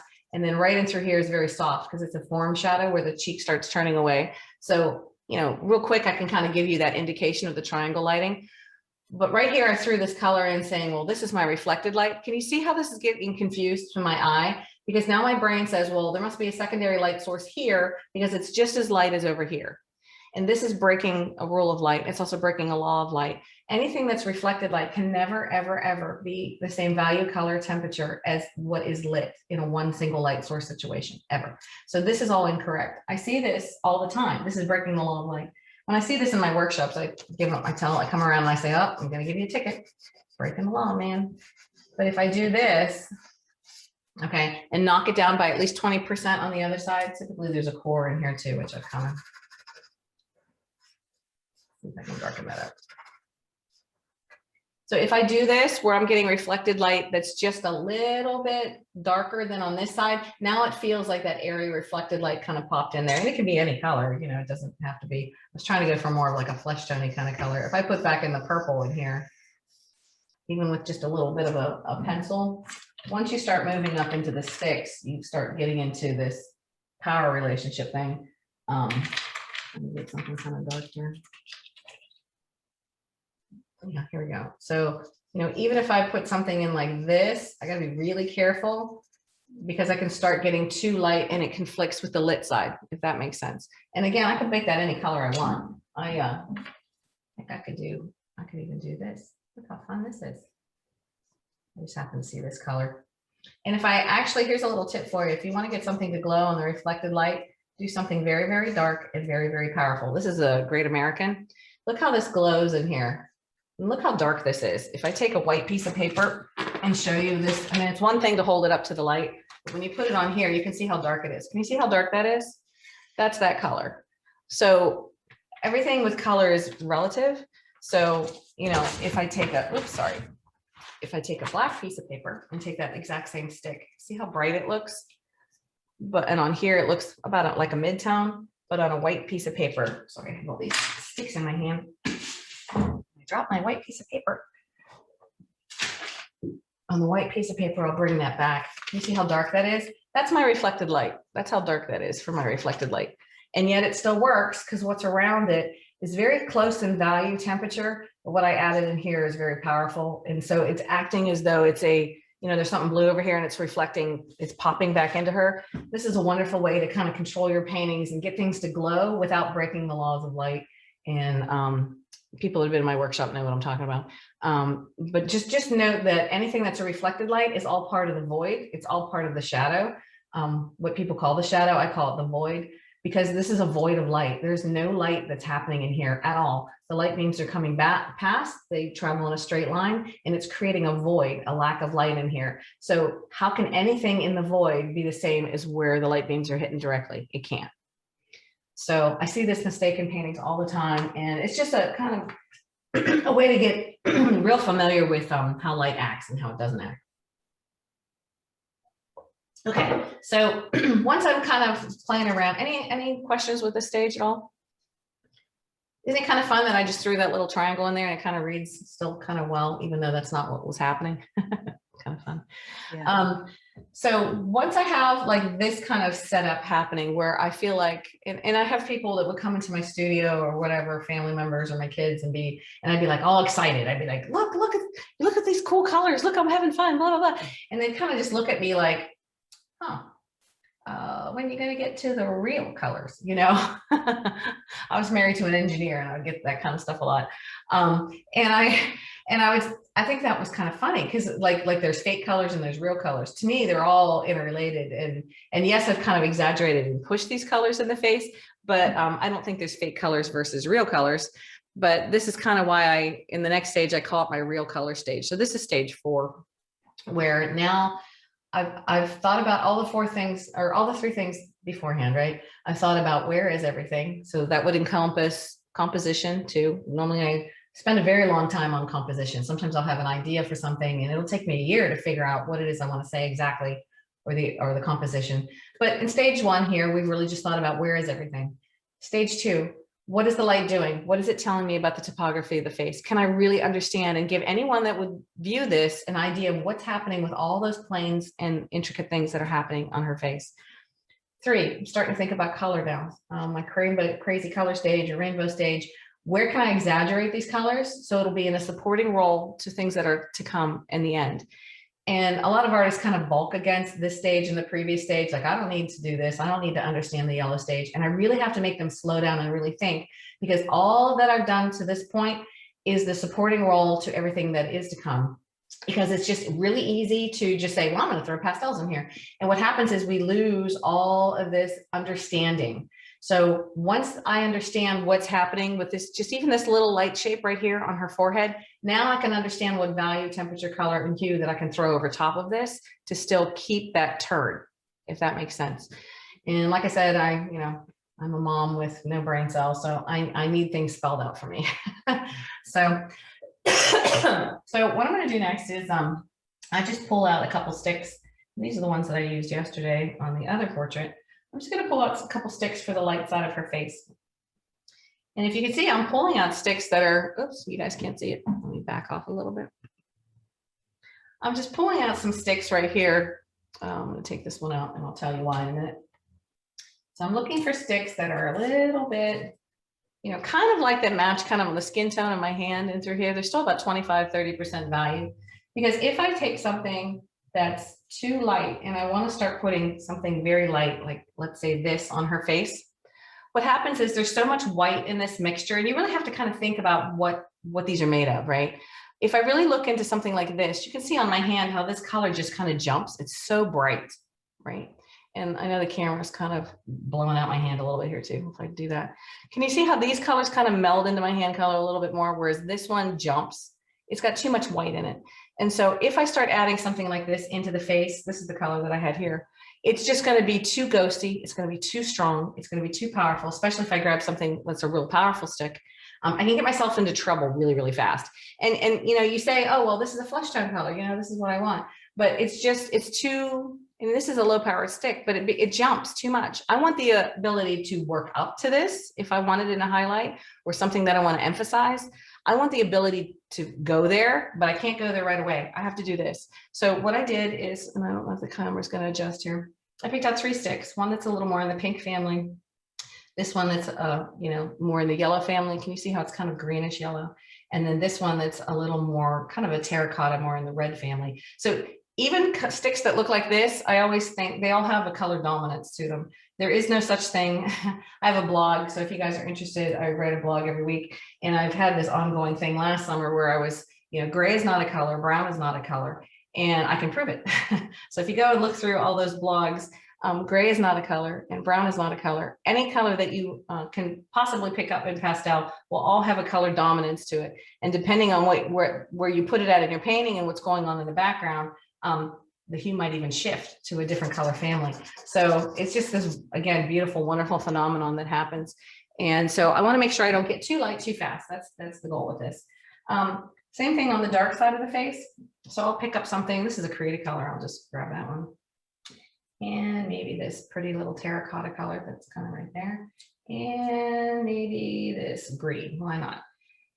If you're with me again this week, all low power, really. I'm not doing anything with Finellis. I'm not doing anything with Great Americans or Terrys or Schmenkes or Rochers. I'm kind of just keeping some things that are a little on the dark side and a little on the light side and all low power. And if I were again to, and this is again something that I see all the time that people do that get them into a lot of trouble in a painting, they'll start painting with these like dark chocolate browns into the face, because in the photograph, look, we see all this dark yucky stuff that's happening in the photo. And this is my light version of the photo. I know you guys are kind of seeing this, it's very, very dark. People start putting in all these dark chocolate browns kind of in the face, and it'll just kill your painting so fast. Like it just deadens everything. I want still this beautiful, fresh, airy purples and reds and all these other crazy colors that I put in here to still be there. So I want to kind of just glaze over top with these lower powered colors. But again, I can't get too dark too fast, and I can't get too light too fast, or else I'll get myself into trouble. So I'm going to take these 3 little sticks down here, and people are always amazed that, you know, a lot of people have every color known to man. For the entire workshop this week, I've pretty much just used this little box of sticks. So all day Wednesday, all day Friday, you know, all the 3 different people that I painted and her now, I've been using this. I have another plate behind me full of pastels. We talked yesterday, if you were with me, about why I don't organize my pastels at all by hue, value, temperature, color. Number 1, I don't have time. Number 2, it does absolutely nothing for me.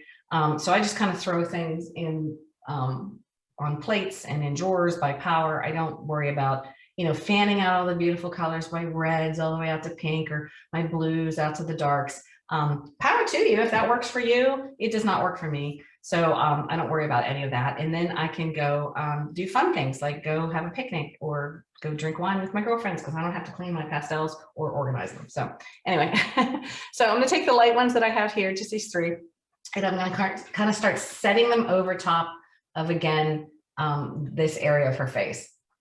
And so you can see that this color that I picked up kind of matches the tone of this yellow that I have here underneath.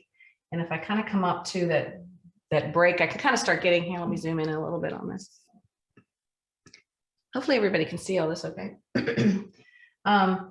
So if I go over top of my highlight, can you see how it all of a sudden darkened down my highlight? Because it's just a little too dark. So I've learned, okay, well, that's not going to work too well there, but it's going to work right here underneath the eye pretty well. It's kind of like a game of follow the values. You know, it's just this, you know, and this is the same stick, right? And so I can feel like this color will fit in here in this value.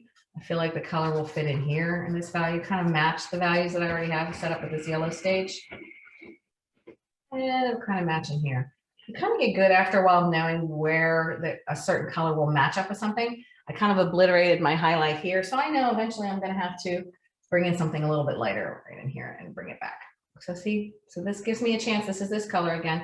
This gives me a chance to introduce it again, but in a mindful and meaningful way, setting over top of the yellow without breaking the value. But if I keep going across the forehead, and this whole area for forehead is lit, see what happens? It just broke. See, it's just, yeah. And so it's too much color, and it just broke this beautiful understanding of what I had in the yellow stage. And I can take it back out. I do this kind of stuff back and forth all the time. So in this paper, normally I don't rub things. People always ask me about blending and stuff. I typically don't do this unless I'm trying to take something out. Like I'll put down a mark sometimes, maybe that's like, you know, if I grab something, I do that, it's too much. And so I'll say, I just want to knock it back and take it out. So the only time I really blend in with my fingers is normally when I'm taking something out or softening up an edge. I never just sit there and smudge around and blend something in the face. Again, it gets really dangerous. These sticks are, again, I think of them like painting in watercolor, where I'm, you know, thinking about the transparency of the colors. I'm thinking about, you know, how the light comes through the layers, hits the base of the surface and comes back up. And so I want to keep the integrity of that. I'm really mindful of it more now because I've been doing a lot of glazing and oils, which, if you know, is rather time consuming. And again, you're always thinking about how the light comes through the pigments and through a suspension, hits the surface, and comes back up. So it's kind of a throwback now to my watercolor days, which is really kind of fun. And but even in pastel, the so-called, you know, really opaque medium, I think about it the same way here.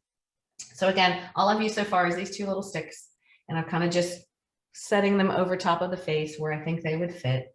And, you know, sometimes I'll make errors and things will be a little too light, a little too dark. If I get into trouble, guess what?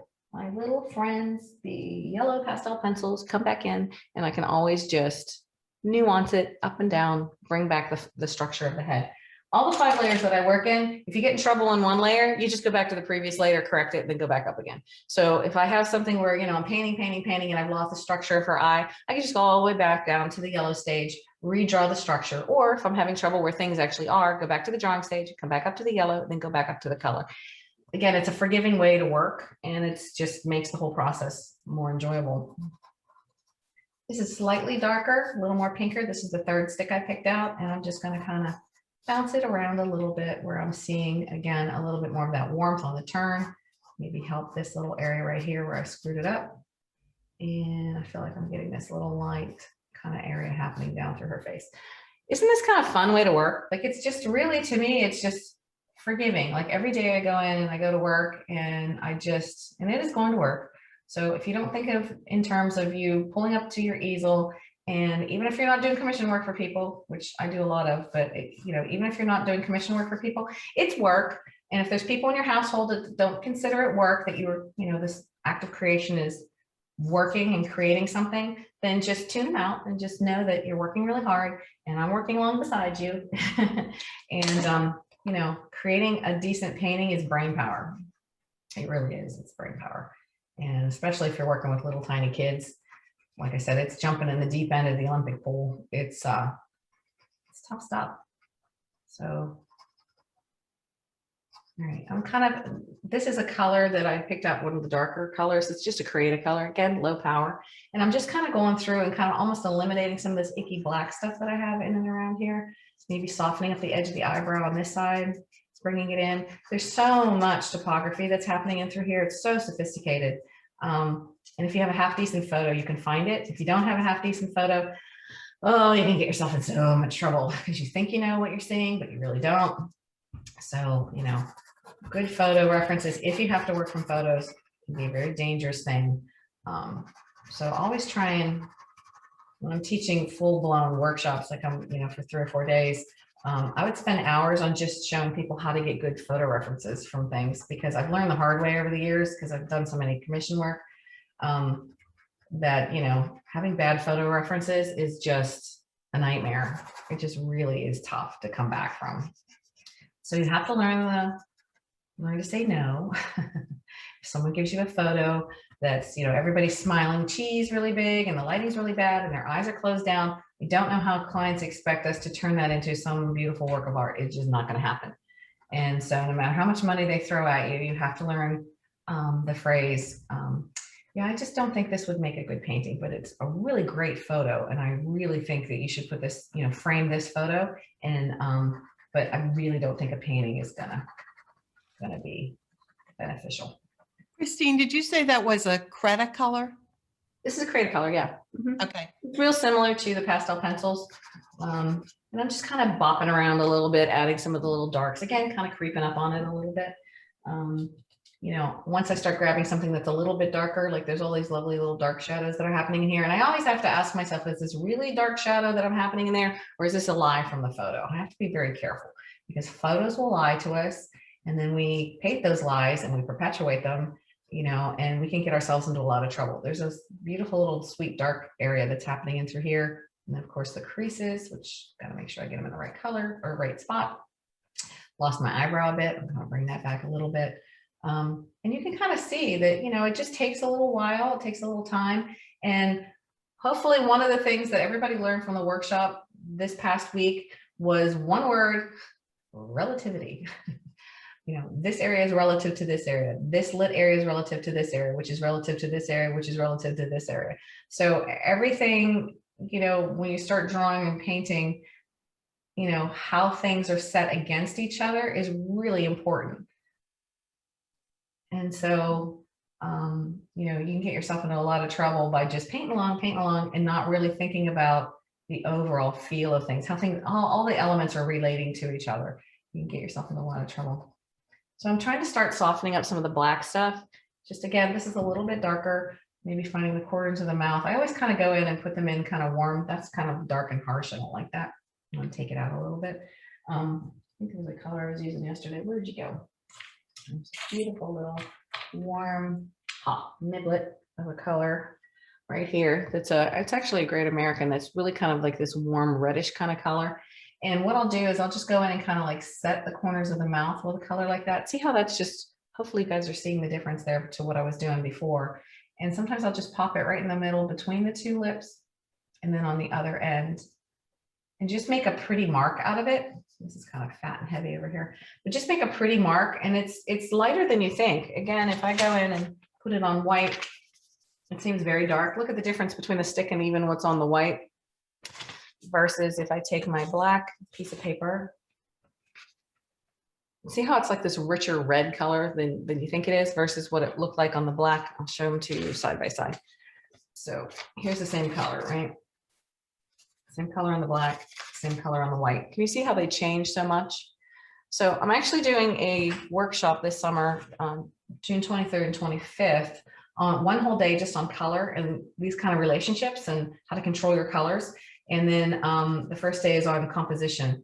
And so I'm actually going to be teaching and get ready for it, it's called the Pythagorean theorem of harmonic divisions of the rectangle. And so basically, yeah, I've been using that theory for years. If you've never heard of it before, it always blows my mind because it's such an amazing thing.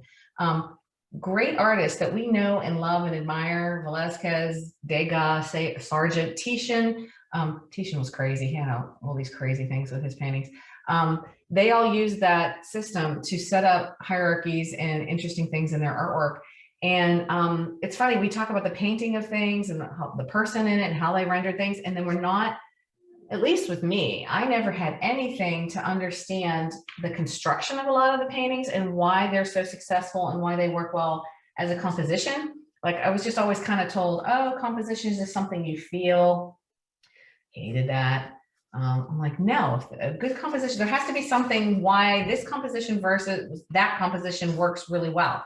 And it has to be more than do things in an L shape, do things in an H shape, do things in a cross shape. Like, you know what I mean? And so I started learning the Pythagorean theorem of harmonic divisions of the rectangle, and it's all based on rectangles, or forgive me, not based on rectangles. It's all based on diagonals. And so paintings that I've been doing, especially over the last 5 years, are all based on that system. And once I started really getting control of my colors and really getting control of my compositions, that's when I started getting into shows, and better yet, that's when I started winning. So if you know my work at all, you might know my son that's in the bathtub, the little piece, the first one that I'd ever entered into an IAP show. I'd never gone to the show. I'd never entered the show before. And I entered the one of the bathtub of my son. And I just thought I was just even lucky to be there in the show because, you know, most paintings of children are just too sweet and too saccharine, and people have a hard time with it sometimes. And it won the gold medal. And it's funny because so many people talk about the red ears in the painting and like the painting overall, and no one really realizes, I don't think, of how that whole thing is constructed. It's built, it's one of the most sophisticated things that I've ever done with the diagonals and this Pythagorean theorem, and everything links to everything else. And so it gives this grace and beauty and positive structure to the whole piece that, you know, a lot of people don't recognize at first, but, you know, compositionally, things are really important to me. So if you're interested in getting better control of your compositions, I can tell you why things work, and there's no math involved, promise. So, because I don't like doing that. Christine, I have a question. Yeah. Do you have any tips for when painting a person with eyeglasses? How do we put the focus on the face? Yeah, so glasses are actually, I love painting people with glasses because it gives me one more thing to locate in the face. And so, yeah, I mean, it's just a part of the face, just like anything else. Just follow the light. Again, how's the light hitting it? How are you seeing the reflections of it? Yeah, no, it's just another feature, really. It's just another wonderful way to locate things on the face. So I don't really treat them any special way. you can always diminish, you know, the photos and say, oh, well, you know, I don't really want to show you the glasses per se. So you can keep things kind of as a broken edge, or just kind of feel like the lens is a little bit, especially less than what you're seeing in a photograph. Typically, again, photographs will just give you too much information. But if you can kind of just, you know, kind of treat them simply, maybe with a lot more of a broken edge to them. In other words, a broken edge is kind of like, you know, where you go here and then you skip a step and then you pick it up again. If you can kind of see that. And it's just kind of a nice way to draw and paint and feel like, again, you have control over something. You don't have to paint the glasses to death, because again, things can become really, really stiff. So I popped in this beautiful violet kind of color that's up and through the hair, which kind of, again, with color harmonies, right, it's going to push my yellows to be even that much more brighter and that much more yellow, because they're now being compared to, there's this wonderful silent language, I feel, of color, the way things talk to each other. And it's more than just complementary colors, you know, orange is opposite blue and purple is opposite yellow. You can actually have really sophisticated chords of color. And it's like playing a piano. I liken it to music harmony. And I'm not a musician. I don't play the piano or anything like that. But I know that if I go up to the piano and bang out 5, you know, if I take my hand and just go with 5 notes on the piano, they're probably not going to go together, because there's math behind it. And it's the same math that's behind the compositional system that I was just talking about. And so certain notes go together in harmony. Same thing happens with color. Same thing happens with placement on the picture plane. There's a harmony to certain things. And you have to know, like, the underlying structure of why certain things go together and why certain things don't. So that's what I'm teaching in June. I wanted to grab something here that's a lot more brighter. Can you see this? And I almost don't want a pink. Let's go something funky. Aha, my little friend, the mint bluish green. Can you see that? So this on white looks like this. Okay, pretty light, pretty powerful. It's blue. On the black, it goes almost white. Can you see that? I'm going to use this for the highlights in her face, because she's in a very cool light. We kind of might think, oh, you know, this is all just sunlight, so it must all be very warm light. You would be wrong. This is actually a very cool light, because if you stop and slow down and take a look at the highlights, which is basically just light beams coming in and obliterating the local color, it's very, very blue. So if I pop in some of this beautiful blue on her, can you see how this almost becomes so much richer? And so I'm being mindful of where I really was thinking before, where all this bright, you know, yellow was before. I got to watch, because if I push too hard with this, this is a great American. If I push too hard with it, it's going to get really thick and really chunky really fast. But if I'm mindful of, you know, the yellow underneath, and I just do it just lightly, I can get this really cool thing happening in her face. And I can kind of blur out a little bit some of the edges, maybe some of the marks that I don't like as much. And what happens is 2 things are happening. I'm adding more power to it. So those of you who were with me Friday will understand that more. And so, you know, basically I'm adding literally more pigment to binder ratio, setting over top of anything I did before. So in essence, pastel pencils, if I grab a light pastel pencil. Christine, is this the 5th stage? Nope, this is still the 4th stage. Oh. So I'm just now kind of creeping up towards something more powerful and getting some of my darks in here. I know we're coming up on noon, so you guys might want me to wrap it up here pretty soon. But so I'll talk about the 5th stage really, really quick. But what's happening is I'm I'm adding more power in this stick of this great American to the highlights on her face. It's jumping because everything underneath of it was all just pretty much pastel pencils. So if I grab any kind of pastel pencil, I was looking for one to match this color, but anything that's in a pastel pencil is very low power because there's a lot of binder in this. So if you think in terms of watercolor paint again, if I poured out this color in watercolor paint and added water to it, I would be diluting the color, but the color would still look the same, right? So this is what's happening with pastels. And a lot of people don't understand that whatever colors are in my pastel pencils, even my bright, bright yellow, I'll go back to this. If I do this with a pastel pencil over here, can you see the yellow that I'm doing over here? I can kind of zoom in on this a little bit.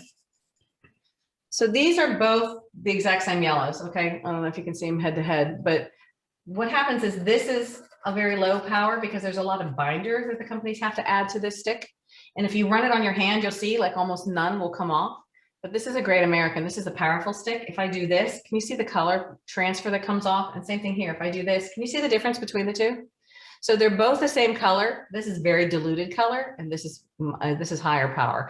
And so all day yesterday, we were talking about how to play with this relationship. All my paintings are built on relationships between low power and high power. And I've never heard another pastel artist talk about it quite like that, but everything that I build is based on these relationships. And once you understand that all sticks are not created equal, it will change how you see your pastel sticks and change how you see things.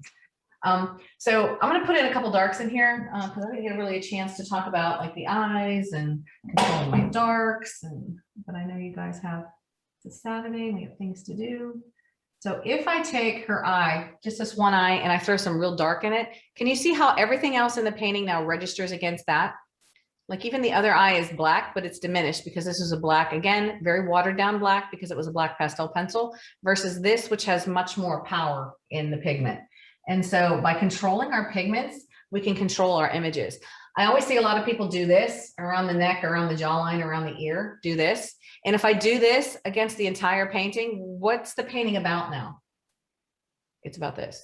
This is the biggest, darkest chunk in the entire painting, and my eye will always keep going back to this. So we have to control this. We have to put it where we want it, in the eyes or whatever the intention is of the painting. It doesn't always have to be the eyes. So I need to know that I need to control my values. I need to control my powers and just have fun with the color. So if I take that out again, where am I looking again now? Her eye, boom. So paintings are just a game, you know, of really just playing with, you know, what's going on overall. And so I'm gonna just throw some background color in here, and then we're gonna talk about the last stage, and then I can let you guys go. Any other colors or questions so far at this stage? Trying to find something else.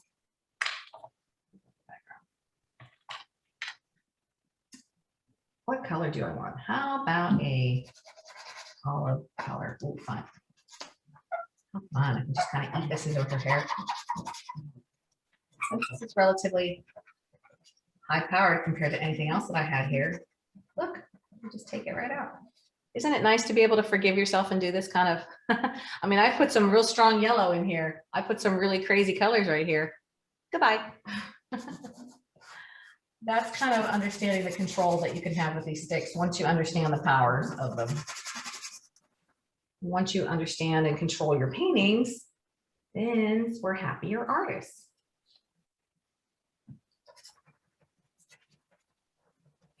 Get rid of all the fuss and mess around here. Basically, I'm just negative painting, just kind of getting rid of some of this stuff. So just get back to, just lost a $2 piece of Sennelier on the floor.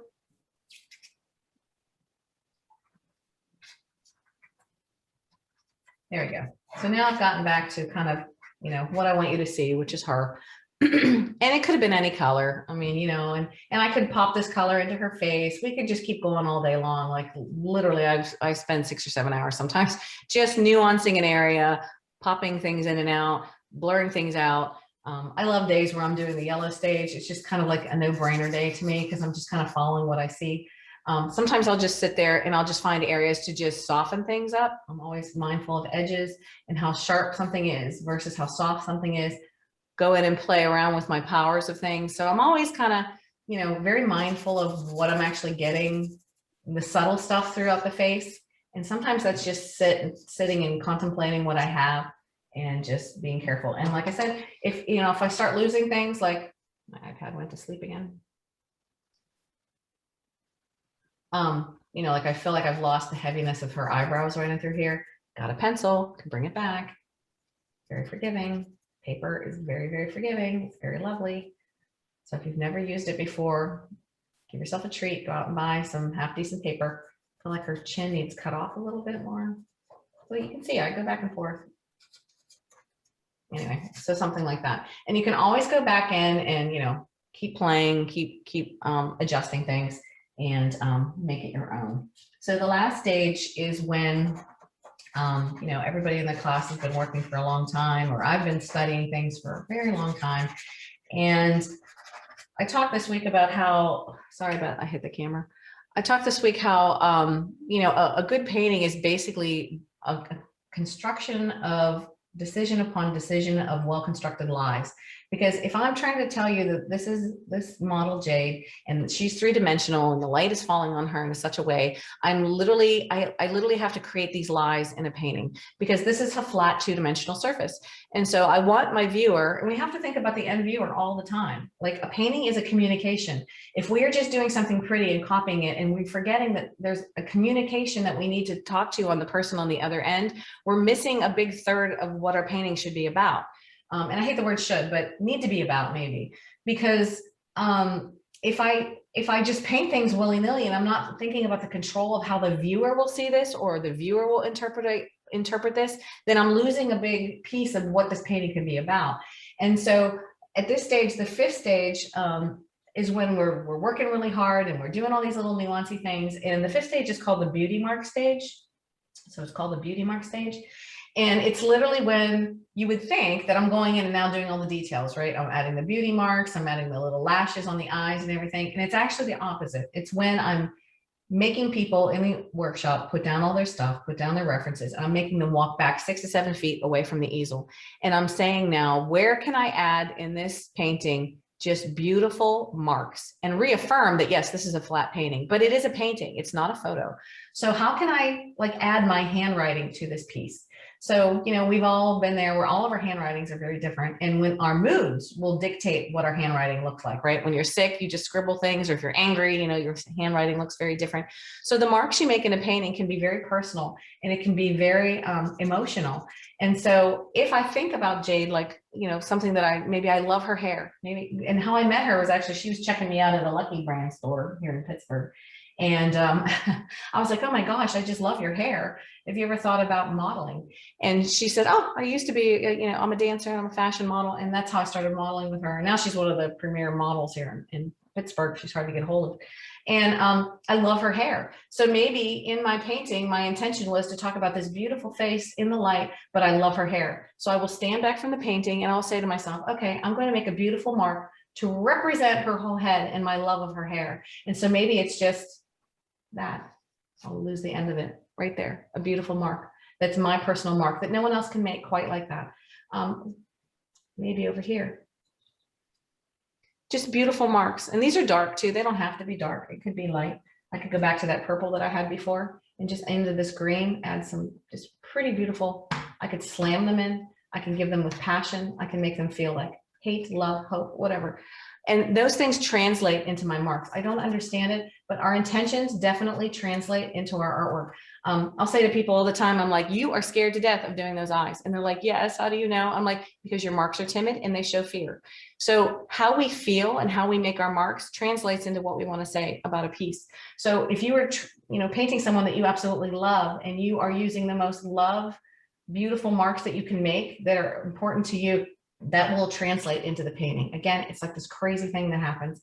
And again, it doesn't have to be dark marks. They don't have to be full power. It's just a way to kind of get back away from your painting and just put in some beautiful marks and reaffirm that this is a painting and that all that little nuancy stuff I might have spent days or weeks or whatever doing is fine. But if I can come over here and just slam a little pretty curl in there, now those two areas now talk to each other. Those textures are against each other.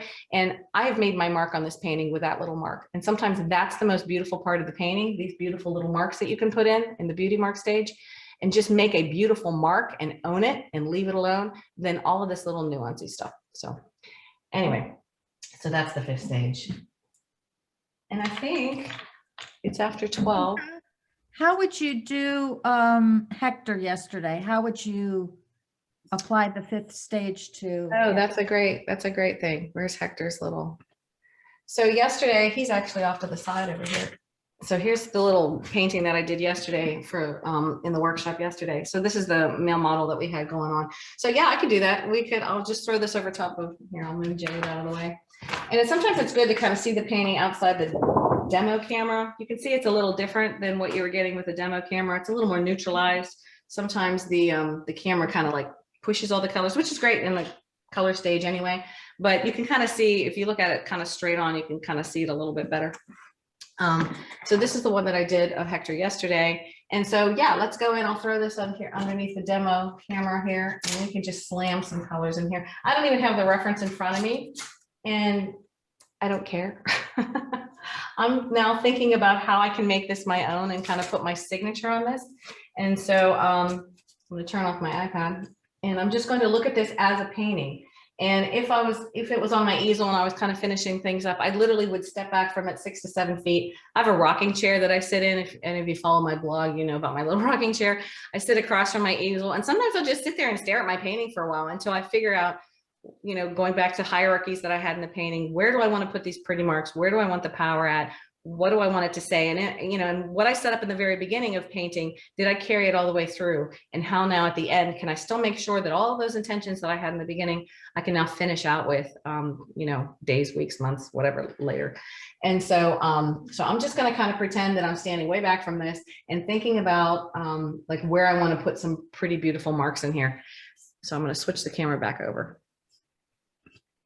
So if you can think of this literally as the beauty mark stage, where I'm just trying to find some beautiful marks to stick in here. And I really wanted to emphasize yesterday his eyes. And so I'm going to find, and again, it doesn't have to be full power, but you know, this is a nice bright little stick that I have over here. And I'm just going to kind of slam this above the eye ridge right in through here. And that emphasizes that little area even a little bit more. We really talked about the relativity of how lit this cheek was versus this cheek. So I know over here was really, really bright. So I'm just going to slam a little bit of that in there. You know, if I really wanted the eyes to really pop and I really want you to look here, sometimes what I can do is just do this. Pretty little marks against some area, again, that I want you to look at and I want you to force you to look at here and diminish everything else somewhere else. So sometimes, you know, just there's a thicker one. This is a unison. You know, I can get some of this kind of thing to be just a pretty mark. And there's a lot of artists that, you know, build their whole backgrounds just doing beautiful, pretty marks. I talked about this week that Richard Schmidt passed away. He was one that was all about every single mark being beautiful. His wife, Nancy Guzek, I actually went out to lunch with her one time. And it was just with a bunch of other artists. It wasn't like I really know her or anything. But she was talking about how there was the show at the Butler in Youngstown or somewhere. And they had all these cadavers and gross things that were painted in the paintings. And Nancy said, and I'll never forget that, she goes, if I was painting a cadaver or a skeleton, even if it was really bloody, I would make sure that all my marks were as beautiful as I possibly could be to render that skeleton, to render that gross head. So with her, no matter what the topic was, or even whatever the focus was that she was painting, she was making sure every mark that she put down was as beautiful and careful and calculated as she could be. And if you look at her paintings, you feel that love and that just that beauty of the mark in her paintings. And I think we forget that our marks tell a story, they tell emotion, and they can help us drive into what we want to show in the painting. So these are kind of just the simple ways that I would kind of emphasize this eye, you know, slam some things above it, around it, maybe make sure the contrast of the side of the face is harsher, slam some pretty marks here, and make sure nothing else competes with it. And that's how you do that. And amazingly let the face come forward. I mean, now the face is really looking at you. Yeah, isn't that amazing? And again, it's all that intention, it's channeling things. And so it really, to me, paintings are a game of what you want to bring forward, what you want to push back, what you want to say, what you want to diminish. And so, you know, this painting over here, the one that won the IAPS last year for the Prix de Pastel, this piece, I talked about it a little bit in the workshop this week, but this piece is all about, it's called Impact because it has this bright red background, everybody thinks, but literally there's an impact point right on his forehead, right here on the top of his head. And so that point right there kind of represents to me things that are on your mind can affect you physically. So the story with that painting was there's an impact point right here on the top of his head, and all the dreads come out from that point and swing around him. And so it's my way of saying that whatever's on your mind can affect you physically in your body. And we know if you're sick, you physically look different, or if you're worried, you physically look different, you know, that kind of thing. So to me, it's all about control. So when I constructed this whole entire thing, I made sure that the most powerful black things were up and around his eyes and his face, and everything else that's pulled out away from it is all less powerful. So most of the whole bottom of the painting is just all pastel pencils, and all my power is up here around the eyes. And even though it's black dreads, if you can see it up close, you'll see there's greens in there, there's purples in there. And I kept my purest blacks for where I wanted you to look, that one dread down his forehead into his eye, and everything else is secondary to that. And it shows control of your images. And so, yeah, I could have painted every dread on his head the same. I could have made it all the same power, blah, blah, blah. It wouldn't have helped me as much as really controlling the image. So hopefully, if nothing else out of today, you get that, you know, that number one word with me, relativity. What is the relativity of things that are happening across the face? What is it do I want to say? And can all my decisions, because we artists are just decision makers. You know, a painting is just a collection of decisions, good or bad, supportive or not. It's all just decisions creating this image and a story, hopefully a narrative that we want to tell. And so I wish you well. I wish you, hopefully this helped you guys a little bit. Thank you to everybody that took my workshop this week. I really appreciated it. And I hope you had as much fun as I did. It was a lot of fun. And I'm gonna stick around here for a little bit. If you have any questions, I'll be happy to answer your questions. I think I still have everybody on mute pretty much now. So if you want something to say, I think everybody's pretty much muted. So, but I'll be sticking around for a little bit. And hopefully someday I'll get out to Maryland in person and we can do a hands-on workshop. That would be fun too. But maybe worst case scenario, I'll see all you guys at IAPS convention next summer. I hope. Thank you, Christine. Learned so much from you, I have to Sure. say, and I think your principles can be applied to any subject matter.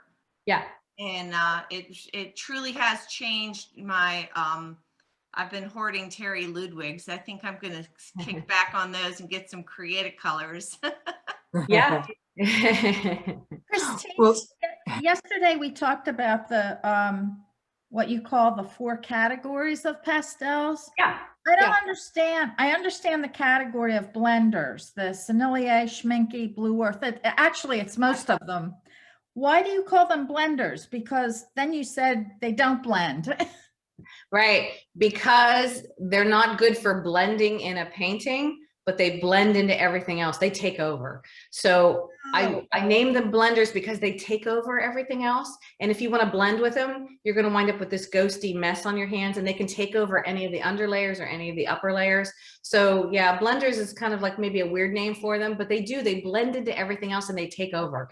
So there's no separation of the layers between, like in the Builder brand where the layers will stay intact.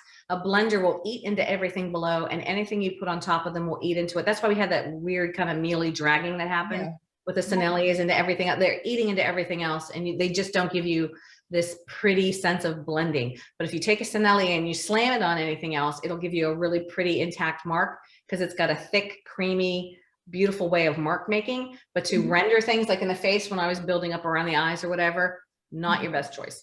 Yep. Okay. Thank you. If you were in the workshop too, I'm going to still send you out that glider builder burner list with the high and the low powers. Last night I was literally so brain dead, and I had 30 emails from everybody sending me their pictures.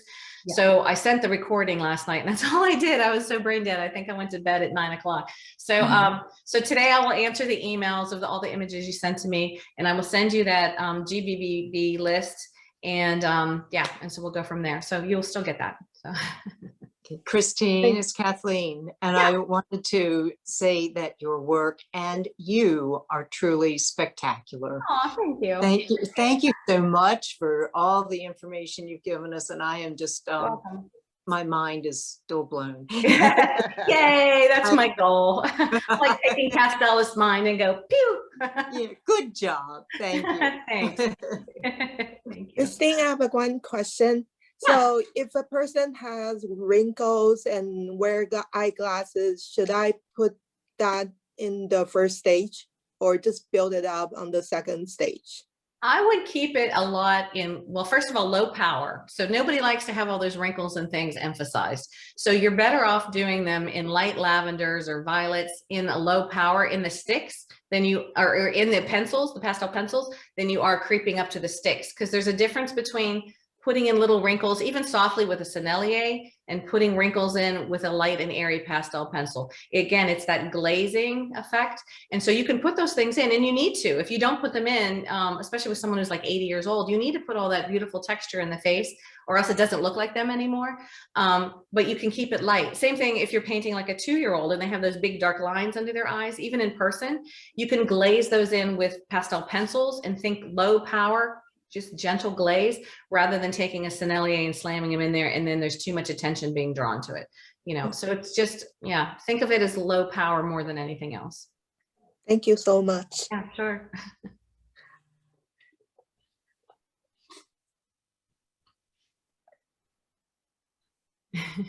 Anybody else or something to say? Like I said, I'm gonna hang out for a little bit. Here's a painting of Hector from yesterday. I think I showed you guys this on Friday, but the rest of you that weren't there with me on Friday, let me flip back over to my camera here. I will spotlight me again. Here's a painting that I did. No one's really seen this. I've never entered it in a show or anything, but here's one that I did of Hector. And so it kind of went along with the series I was starting to do with this, with how things that are on our brain kind of affect everything else physically with you. So this is Hector. He poured gold paint on his head for me. And then I backlit him this way and then had a blue light coming on him this way. And so, you know, the ears are really bright and powerful in a lot of the other areas, and especially the background. You can see the background's black, but it's not as black as what's in his eye. So again, I'm channeling different things. The ears are really, really bright and powerful colors versus things that are constructed in his face, which is a lot lower power. So it's just kind of a way to, again, have that control over your image and know that you're not, it shouldn't be bossing you around. You should be telling it what to do. So. I missed it. What do you call the fourth stage? Yeah, it's the real color stage, like where you're getting to the real colors. So the third color, or the third stage is the, you know, rainbow colored stage or crazy color stage. The fourth stage is also what I call the moneymaker stage, because that's where you normally are a very long time. And with commissions, you know, people want to see kind of that realism. So the fourth stage is the real color stage, where we're now really thinking about that upper layer, all that other stuff, how it's supporting it and how real or non-real, or what is that color that I'm looking for now in this cheek, in his forehead. You know, and again, you don't have to be realistic. It could be very stylized. His whole face could be painted green, and that's valid too. But it's where I'm kind of deciding then, how real do I want to make him? How do I want to lay colors over everything that came below it? Great, thanks. Sure. And it's so good to see you, Karen. Yeah, it's great to see you too. Do you belong to Maryland? Do you belong to Maryland now? I do. I live out in Mechanicsburg, PA, so okay. I'm closer. Karen, but yeah. Karen was a Pittsburgher with me for many years, so 100 years ago. So yeah. where's the workshop in June going to be? It'll be Zoom again. Yeah. Oh, a Zoom one also. Yep. Yep. I'm gonna keep doing the Zoom ones through this year. I'm not in a hurry really to travel just yet, because my daughters and my son are still not gotten the vaccination, obviously. And so I'm just going to kind of keep doing the Zoom, especially for the rest of this year. I might keep doing the Zooms. You know, I'm doing another one with the California group in the fall and through Zoom. And I think I can keep going with this, because then you don't have to fly, you don't have to travel. Everybody can kind of stay in their own studio. So there are benefits to this. Obviously, there's benefits to being in person too, but I've even been able to study with some people that I would never be able to go and travel and, you know, spend so much money to go and see. And I'm able to take some classes with them. So, you know, so there's a benefit to this. So yeah, so June 23rd, 25th, don't forget to sign up for my blog. It comes out every Wednesday. Just go onto my site and just add in your email, and you'll get my crazy little quirky stuff every Wednesday in your email box. And other than that, yeah, just hopefully I'll see you guys at shows or at the convention, and send me an email, let me know what you're up to. And like I said, I'll get to the rest of the paintings that everybody sent to me today from the workshop yesterday. So. We did a wonderful job. I mean, with the camera and everything, it was really easy to see. Yeah, thanks. Yeah, it's been a big learning curve, but I'm getting the hang of it. So I think you get the best view of the house when you're on Zoom, and you really miss that when you are in a demo in another location. I love the Zoom classes. Yeah, especially since I got the better Logitech camera. If anybody's doing this is the Logitech camera. And I know some illustrators that have been doing classes and stuff, and you can literally, you know, see those strokes so much easier. You can pick up the texture of the paper. So the better camera does make a difference. I was using my cell phone camera before, the Apple 11, which was doing great, but this one I can really zoom in and out on, and it's just much easier to see the individual strokes. The color still kicked a little ways one way or another, but for the most part, yeah, if you're in a big demonstration, like if I was doing this for your group, like I had done a couple years ago, and there's 100 people in the room, the people sitting in the back can't really see what's going on until you stop and take a close look at it. So this is kind of a nice way to follow along with me, all the different stages, and you can just ask me questions as we go along. And so it's been a good format. I've really been enjoying it.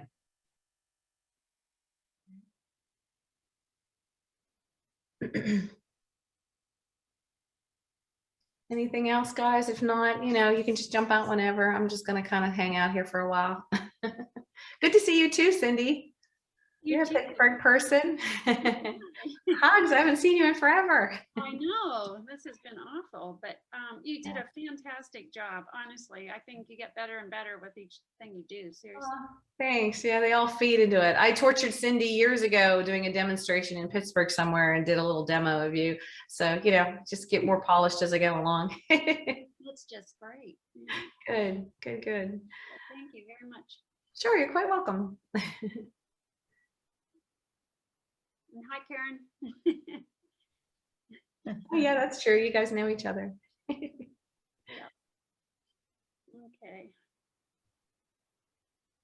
Oh, Kathleen, I think if you're talking, you are on mute. You. I was wondering if everybody else's Zoom kind of lagged there and cut out, or is it just mine? Oh, as we were going along, or just lately? Yeah, just before I came in. So it's I think that might have me. been. That might be might your have been yours. bandwidth, maybe. It could be a bandwidth issue as the computer comes into your house. So it might be like the bandwidth is just not fast enough, or the speed's not fast enough. Yes, Okay. because you were cutting out on and off when you were talking at the beginning of the meeting. So I think it might be yours. So, but you know, everybody has something. Yeah. It's going soon, so I'll come up to the rest of the world soon. Thanks. What else? I gotta go, but thanks again. All right, good seeing you, Karen. All right, good seeing Bye, you. guys. Take care. Bye. You know, I wanted to ask a small question. How do you deal with backgrounds when, you know, like with Hector, it was just, I could tell there was a blanket put there and then you have fun with the backgrounds. And when you end up changing the backgrounds, do you have anything that you think of when you do them or change? Yeah, I mean, typically they're planned out right in the very beginning for me. I mean, they really are. And, you know, like we did the hierarchies yesterday, I'm thinking about how important it is, how low or high power I want that whole section to be. Sometimes when you're dealing with little kids and they've got a dog with them or something is important behind them, and it acts as a supporting role. So like say there's a really lush velvet chair behind the little kid's head, all of that might be all high power. And then as you get away from them, it all diminishes or it's looser. You know, there's just a lot of different ways to approach it. Simple backgrounds like this, I don't really worry about it too much. Hopefully just try and make the marks as pretty as I can, or in a supportive role, like where I'm pushing, you know, looking to the eye. When I'm really composing sophisticated compositions, like when I'm using the Pythagorean theorem, you know, I'm very mindful of how all the backgrounds, the colors can change, the diagonals can be used through the background. So you can actually have color changes in a background along a diagonal. You can have, you know, something more contrasted in a diagonal. I can take the arm of a chair and move it so it's pushing a diagonal up into their head.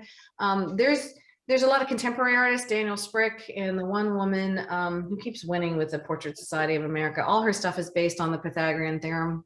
And William Schneider, if you guys love William Schneider, I don't know if he teaches classes in this or not, but almost all of his paintings are on the Pythagorean theorem of harmonic divisions. And so once you start recognize it, you can walk through a museum and say, they used it, they did not, they used it, they did not. It becomes this ingrained kind of sense of this. You can recognize the directionals that artists are putting into their work, and they're controlling their compositions. And that really, really affects the backgrounds, because you know, you're literally trying to force areas to push up and look to other areas. Caravaggio used it a lot. He also used root rectangles, which was a 90-degree angle way of using diagonals in his paintings. So if you're not familiar with all of that, it doesn't really matter. Just know that diagonals are awesome. A lot of artists have used them for many, many years, and it's just a way to channel areas of the painting, and especially the backgrounds, to where you want people to look. Yeah. Thank you. Yeah. And Dali uses them a lot. His murals are incredible. Yeah. He's got, you know, tiles about it outside his museum. So if you look at some of Dali's stuff, it's pretty amazing. Yeah. I'm also fascinated with the Fibonacci sequence, you know, and so I've been doing a lot of that with paintings over the years. Ansel Adams used a lot of that in his photographs. They were all based on the Fibonacci sequence and the Fibonacci spirals. If you go back and look at the analysis of that, it's really fascinating. And so, yeah, there's a lot of different things compositionally we can do to make our structures and our paintings sound and feel like we've made good decisions. You know, it's really hard to do a landscape and then be like, well, where do I put this tree? Where do I put this bush? But I know if I move it here and here, it's in a good spot. It's in a sweet spot. It's in that harmonic of the piano. all of a sudden everything becomes these beautiful little puzzle pieces that we can control in a beautiful way, and it's not frustrating anymore. So yeah, so if you're interested in the composition stuff, come join me. I'll blow your mind again some more.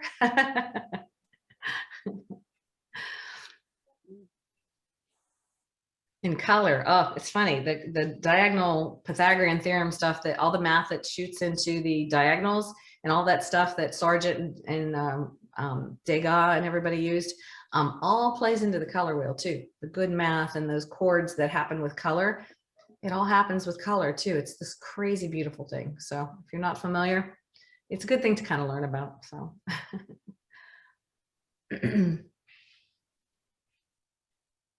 all right.